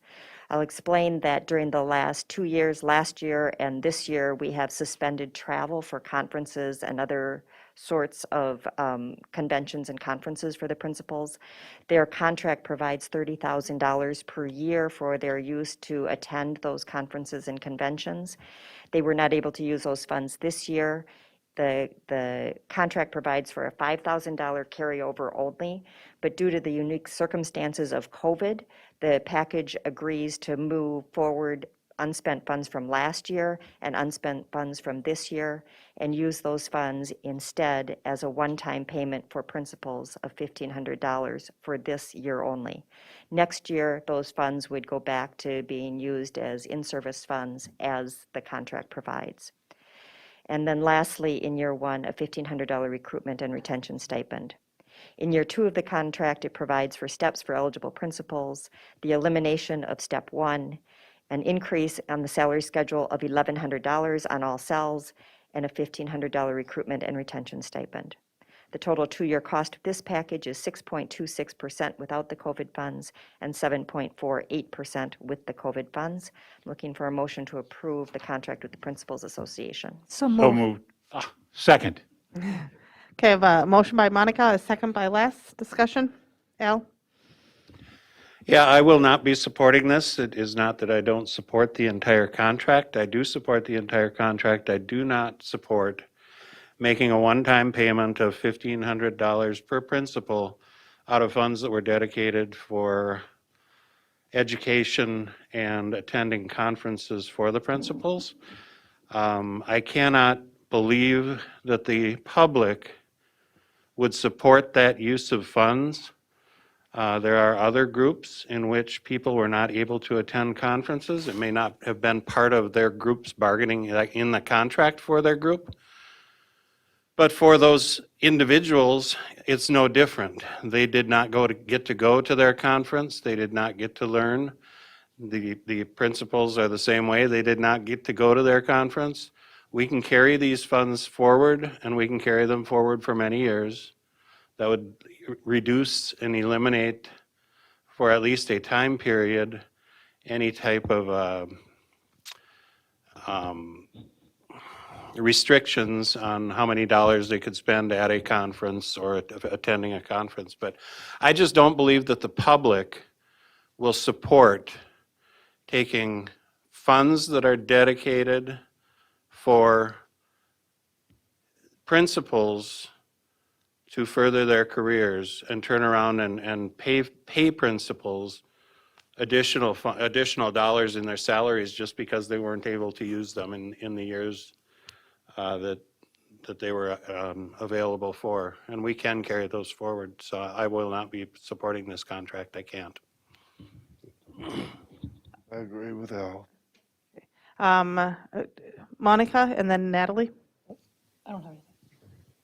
So I just wanted to show a contrasting opinion. I don't believe, I mean, I represent part of the public at least, and that I do believe that the public will also understand that these funds were allocated for this unit in the past, and the unit has negotiated with these funds in previous years, in previous contracts.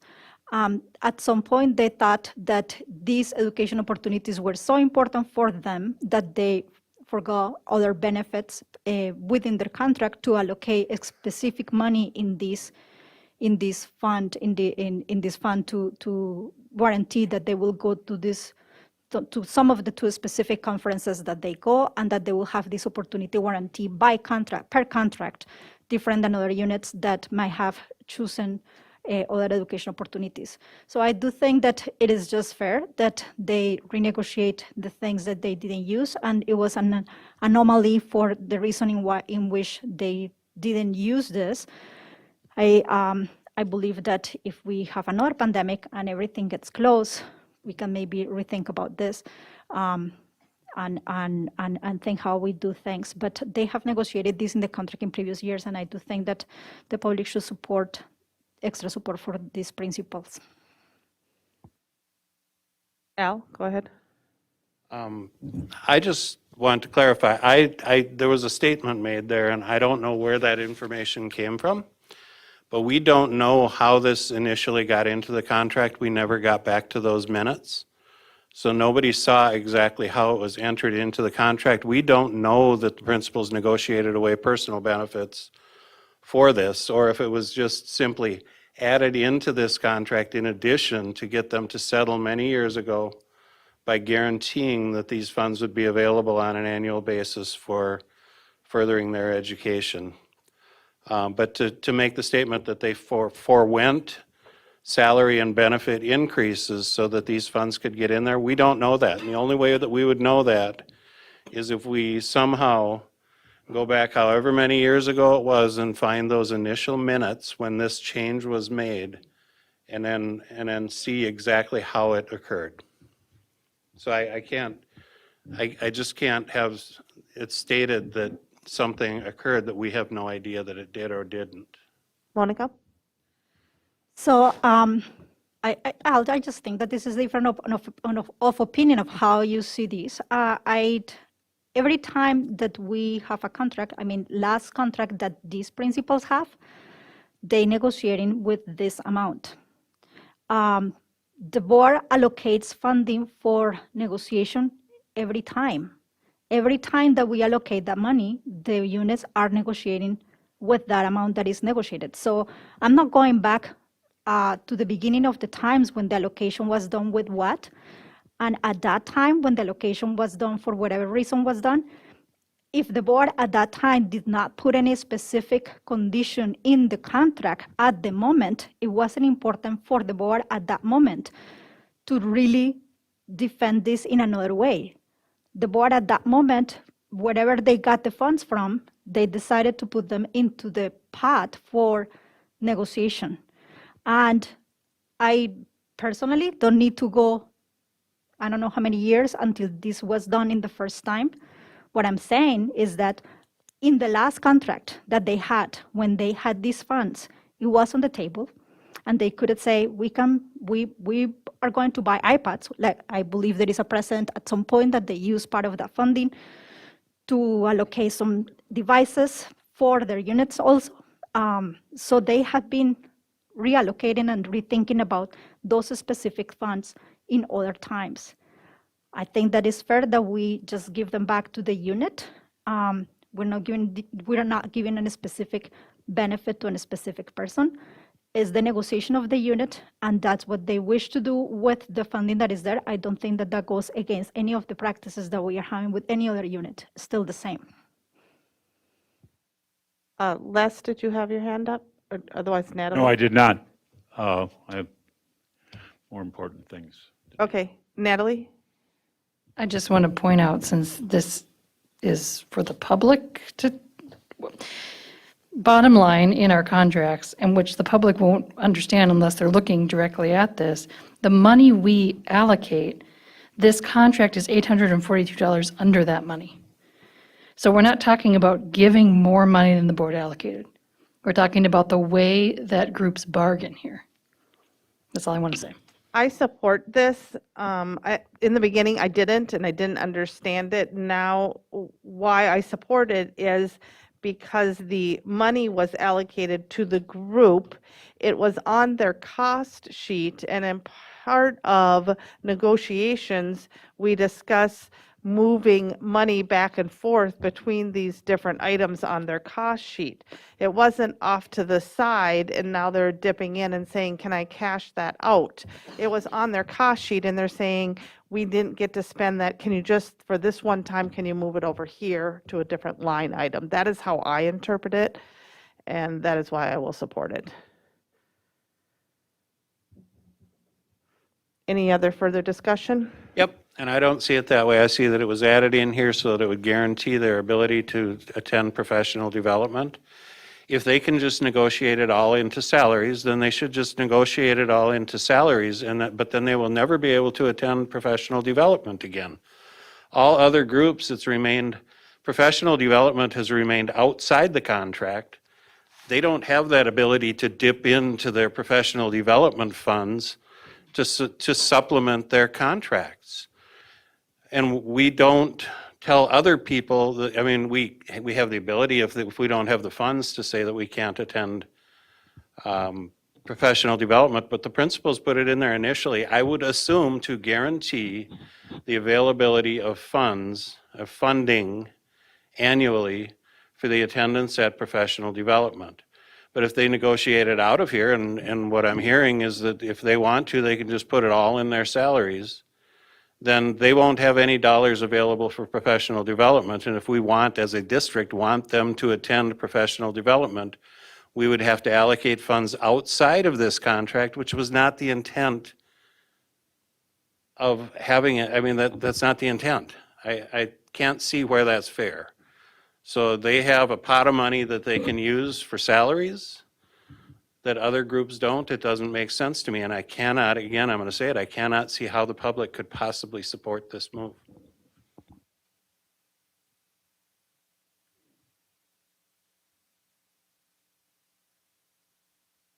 So we have differing opinions, differing interpretations. I agree with you that nobody was there at the time that was put in my opinion. Yep, nobody here was there.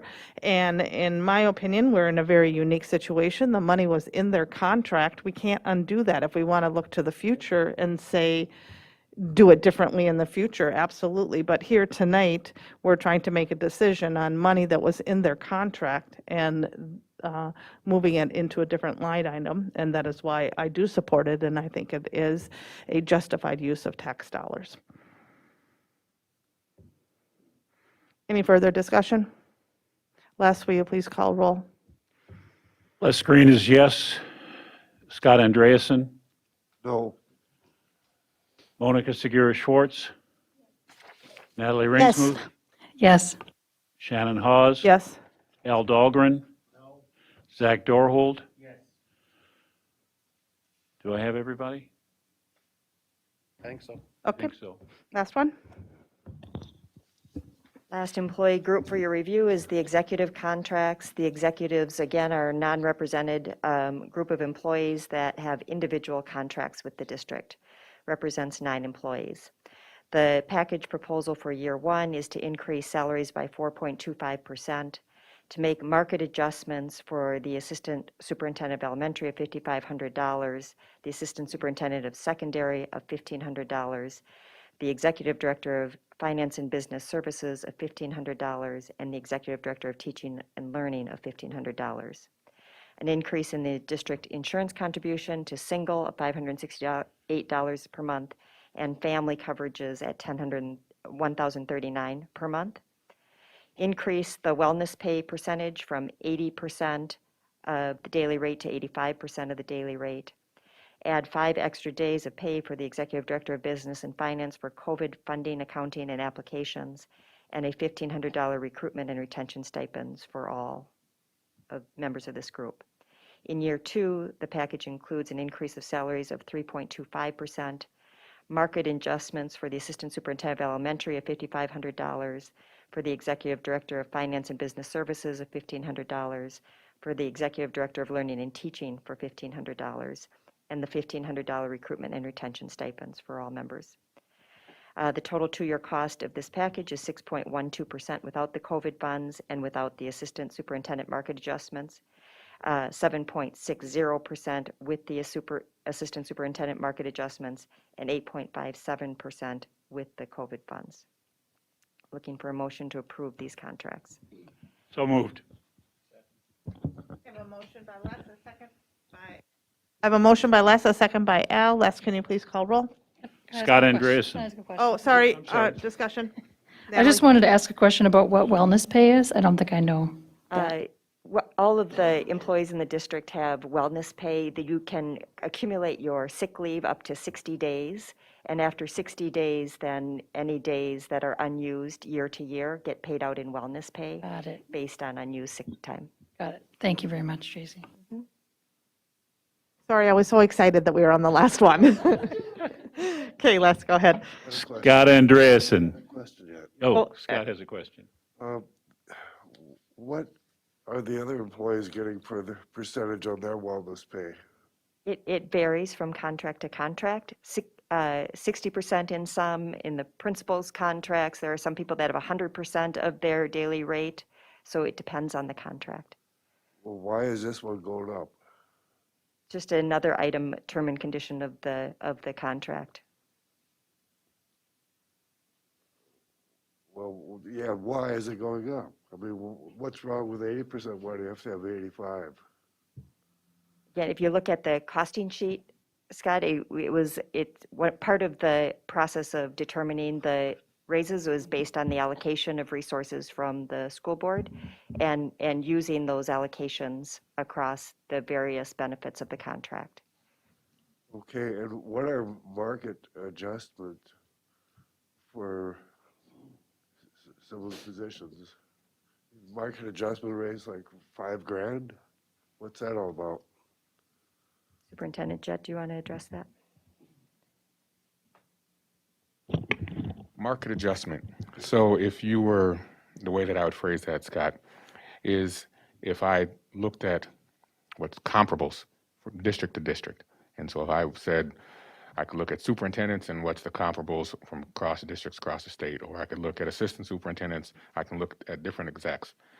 Our assistant superintendent range or pay scale has not been market fair. And so this is a moment where we're trying to make sure that the market adjustment happens. And so this is where we apply that. Thank you. You're welcome. Al, go ahead. On the wellness pay, and this is for Amy, even with all of our conversations, we've talked enough this week, but the second year of wellness pay at $22.34 is inaccurately calculated because the rate of pay would be higher that year. So it should reflect the increase in pay for the year.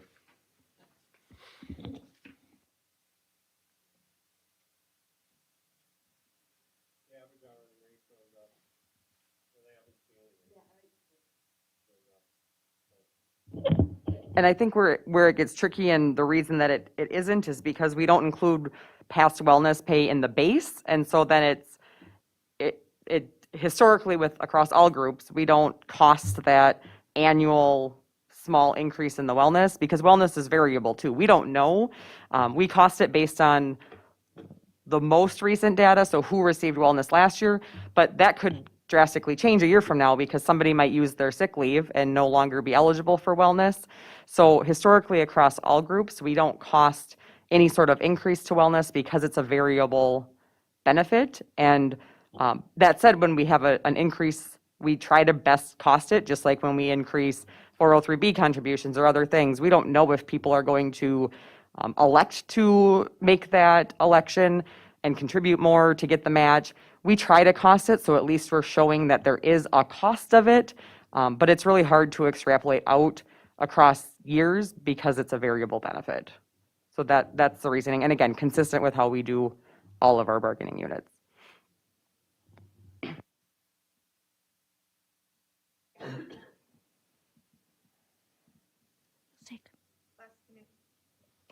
Les, can you please call roll? Love to. Scott Andreasen. Yes. Al Dahlgren. Yes. Let me get back so I can see what I'm doing. Zach Dorhold. Yes. Les Green is yes. Shannon Hawes. Yes. Natalie Ringsmouth. Yes. Monica Segura Schwartz. Yes. And with that, we have And Amy, concluded our bargaining I'd like you to know that season. I just thought Thank you. maybe we caught you in a mistake. And we failed again.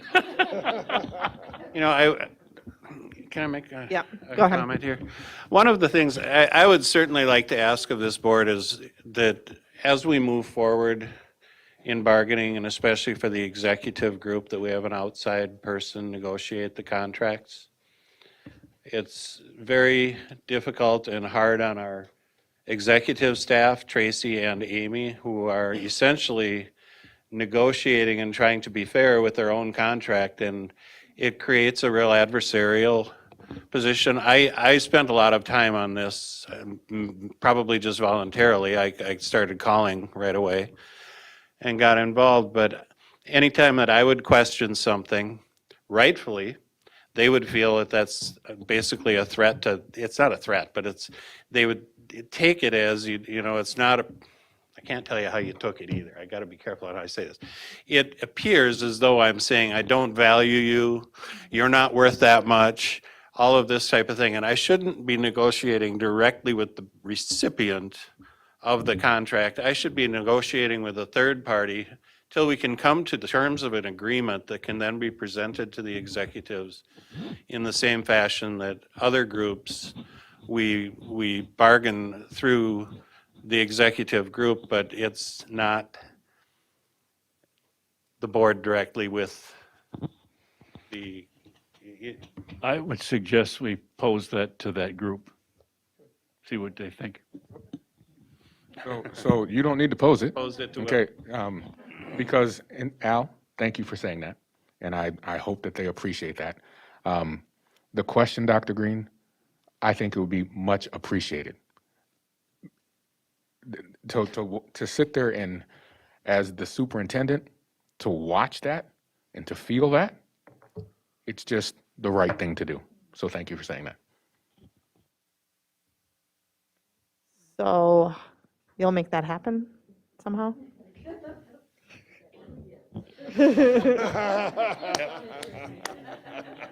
A year and a half. All right. Whew. Thank you guys very, very much. Okay, moving on here. Action item D, approval of board retreat date and the date, time, and location of the first board meeting in 2022. So we have the first board meeting of 2022 proposed, looking for approval, is Wednesday, January 5th at 6:30 p.m. here at the district administrative offices.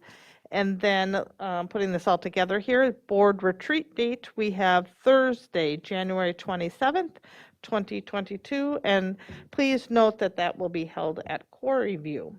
So I am looking for a motion to approve both the board retreat date and the date, time, and location of the first board meeting in 2022. So moved. So I have a motion by Al, a second by Natalie. Any discussion? Monica? So I have a question for Willie. Willie, is any there is any reason for the administration that the first meeting of the year happens 3 days after we come back to school? And is any particular, is any disruption if that meeting would have happened like a week later? As an administration, we are flexible. And so bottom line is, I'm not going to say it doesn't matter to us as the administration, but in our conversations as an executive team, we could make anything work. Or we will make anything work. So there is no risk disruption or anything. No. And then, Chair Haas, is this I don't remember, maybe I'm not remember correctly, but why are we voting in the first meeting of the year at this time? I thought that was in reorganization that will happen. Well, Jan needs to post it and announce it, and so we just need to make it official. On the reorg meeting will adopt the entire calendar. Thank you.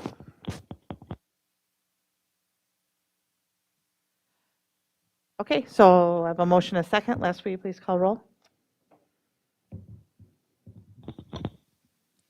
Who made the motion? I have no idea. It's getting late. I did. But I'm Okay. assuming Jan was I did, listening, or Les she can did. hit rewind and figure it out. Okay, So- L. It was me and Dahlgren. Les. L. It Dahlgren. was actually Al and me. Oh, is it you? I think so.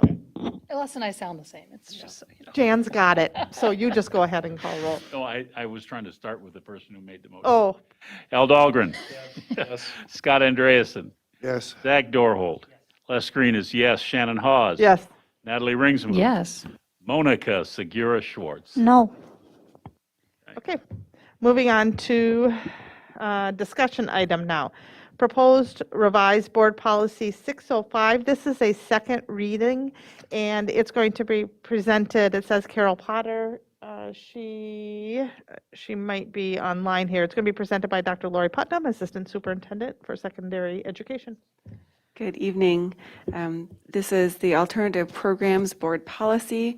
It just delineates the need for alternative programs and how that responsibility falls. The only change that was requested from the board was to remove that acronym and spell out IEP, which is Individualized Education Plan.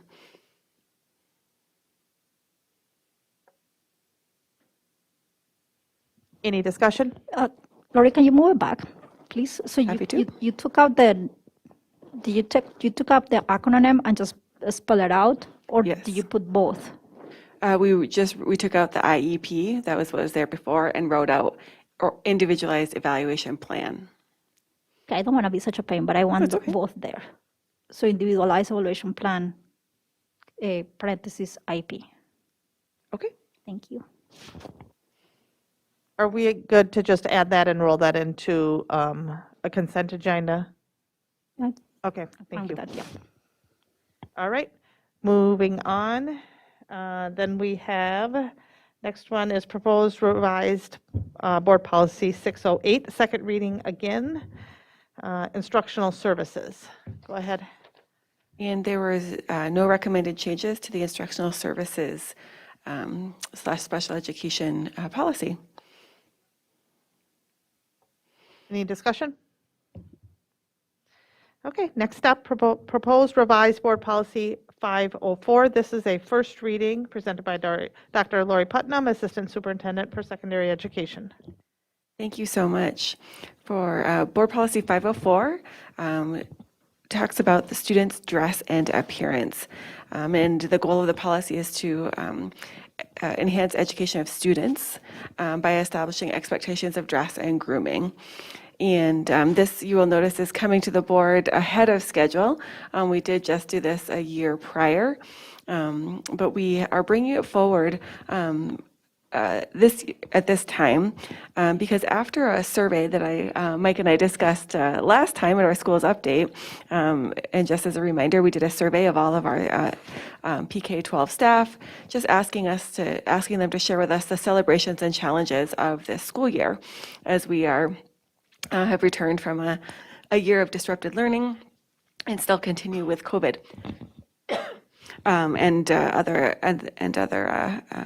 health issues in our schools. And so they shared with us the things that are going great, and then of the things that were a challenge across our secondary schools, it came out that asking our students to remove their hats, not their heads, that would be a whole different thing. Asking students to remove their hoods and hats, you see how that gets combined, was a challenge. And the building leadership teams and administration discussed it. And we took a look at the policy and compared that expectation of no headwear with enhancing the education of students, and found that they didn't really line up any longer. That our students' education was not impacted, or their ability to access their education was not negatively impacted by a head covering. And of course, that would be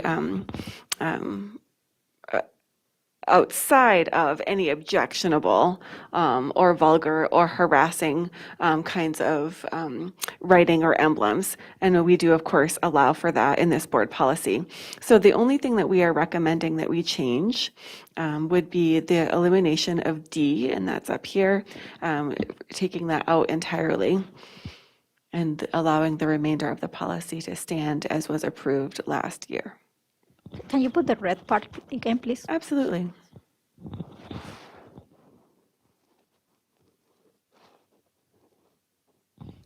And I think it is important to note at the bottom, it does say that there is an exception where either a principal or a student group or a team may recommend or expect a certain dress for a specific event. Perhaps say graduation. An administrator could say, we are not allowing hats or hoods at graduation. So at the bottom of the policy, there is that exception, and that would, of course, remain. Question?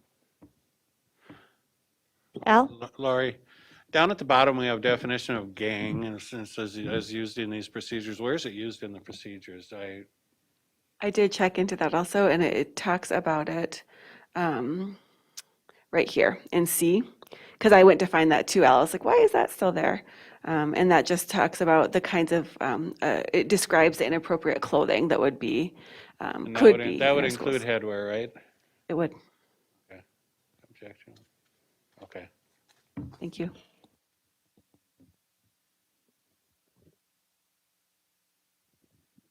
Okay, are we good?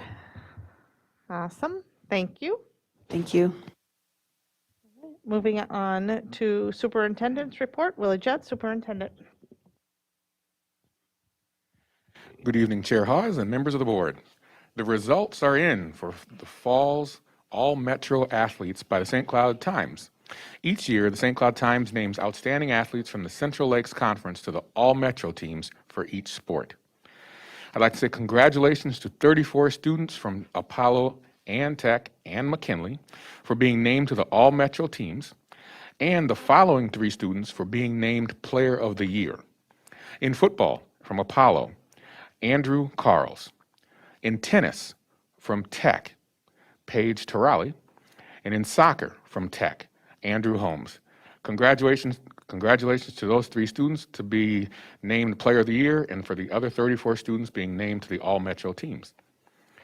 Next, on November 17th, 2021, the Resource Training and Solutions Educational Support Staff Awards, ESS, were awarded. Schools and districts across Resource's Central Minnesota region nominate award recipients based on suggested criteria that includes knowledge of work responsibilities, demonstration of safety, cultivation of respect, acting as a positive role model, displaying genuine concern for others, and making a difference in the lives of students, staff, and the community. Congratulations to the following staff: Sherry Schmidt from Clearview, Susan Bertram and Miranda Heinke from South, Nick Rasmussen and Hassan Youssef from Apollo, Joshua Conway from Lincoln, Melissa Kitzmiller and Carlene Wright from North, Carrie Ahrens, Brenton McGee, Paulette Stump Elliott, and Tammy Utecht from Tech. Congratulations. Next, District 742 is proud to recognize the following students who were chosen as Live United Essay Contest winners, who wrote an essay on what they would do to make a positive impact in their community. Katie Gramke from Clearview, Elijah Mixteco and Cora Schmidt from Kennedy, and Lucas Tyson and Hanifa Malim Mohammed from Oak Hill. Congratulations to those students. And lastly, in October, we shared that we would revisit the question of universal masking at the end of trimester 1. After consulting with local health officials from CentraCare and the Stearns County Health Department, we are extending the masking requirement through the midpoint of trimester 2. That date would be January 21st. We will revisit the decision to require universal masking then. We appreciate the partnership of our students, families, and staff in this effort.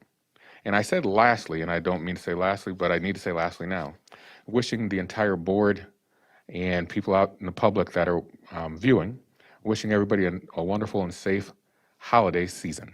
And that concludes my superintendent's report. Okay, next up, Board of Education Standing Committee reports. We have 2 reports tonight. First up, Finance Audit Committee, Chair Al Dahlgren.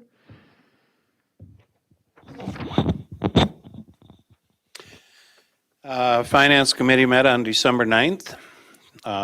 First, we had one item on the agenda. It was a summer projects update for 2022. Amy reviewed a large number of 2022 projects that will have bids coming to the board for approval at upcoming meetings. Clearview is the last elementary school without a controlled entrance, and that project is scheduled for next summer. It will be funded out of remaining tech building bond funds, which the board approved last February. Amy shared a map of Clearview and discussed the renovation plan. There was initially a $500,000 estimate and allocated for the project. But as we've gone through the last year, construction costs have increased substantially, and now the estimate has increased to approximately $600,000. But there were other approved projects from those funds that came in significantly under budget, and there's still more than enough remaining funds within what we allocated to complete this project at the increased cost. This information will be presented to the board at the first meeting in January. The largest project for next summer is the Talahi HVAC project, which was part of the ESSER 3 proposal, which MDE has now approved. A call for bids will come to the board in January. The district also intends to complete HVAC projects at the other 2 of the sister schools, Discovery and Oak Hill, by issuing bonds under the LTFM program. These projects are scheduled for summer 2023. The cost for the projects is estimated at about $5 million per school. Work at Katherine Johnson Education Center is underway and will continue through spring with final completion this summer. There'll be 2 parking lot improvement projects completed during summer 2022. The first will be the parking lot at Katherine Johnson Education Center, and the other will be at Clearview. The call for bids will come to the board for approval in February, and these projects will be funded with LTFM.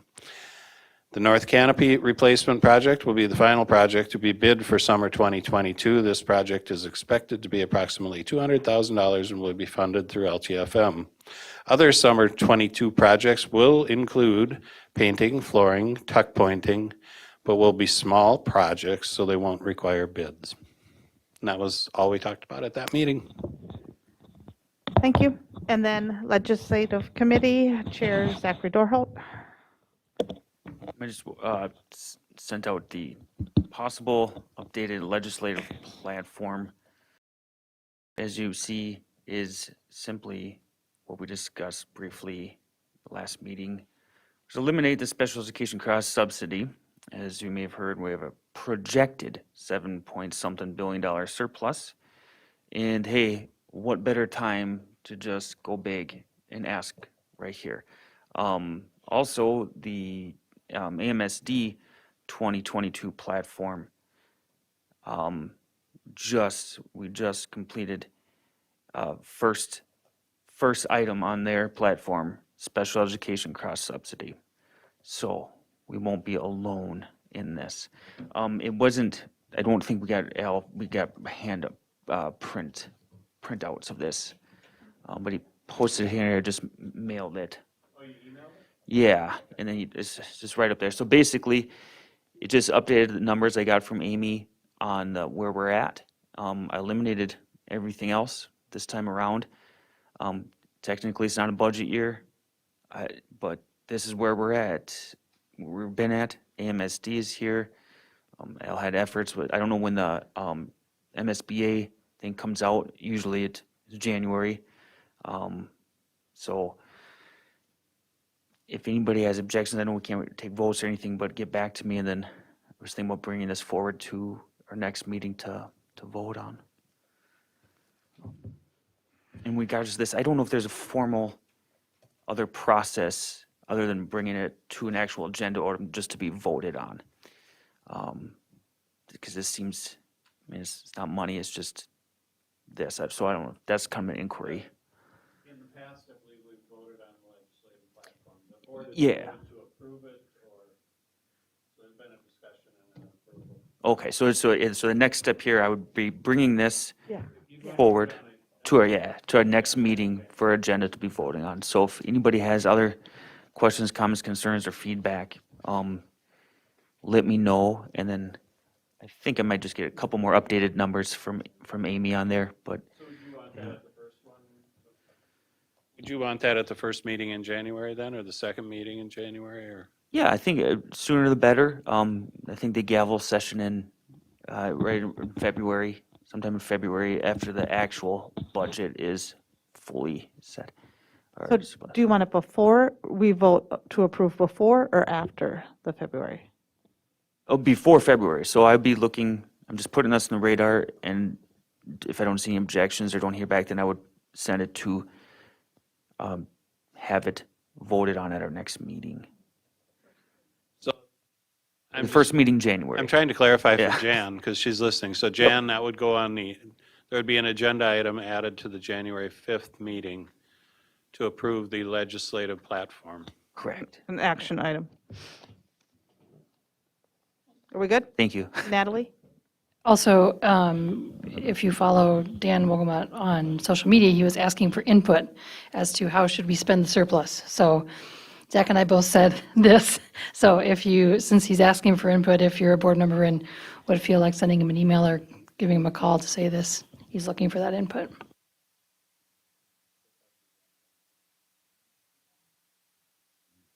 All right. Thank you. So Jan will put that on for an action item on their next board meeting. All right, last up, future agenda items. Board of Education members may suggest items or topics for future board meeting agendas to the Board Development, Policy, and Governance Committee. January work session topics will include staff demographic report, marketing and perceptions, 2022 summer projects update, policy readings, and schools update. It's another action-packed meeting. So thank you for watching. Meeting is adjourned. It is 9:35 p.m. and we will see you January 5th, 6:30 p.m. Thank you. Third.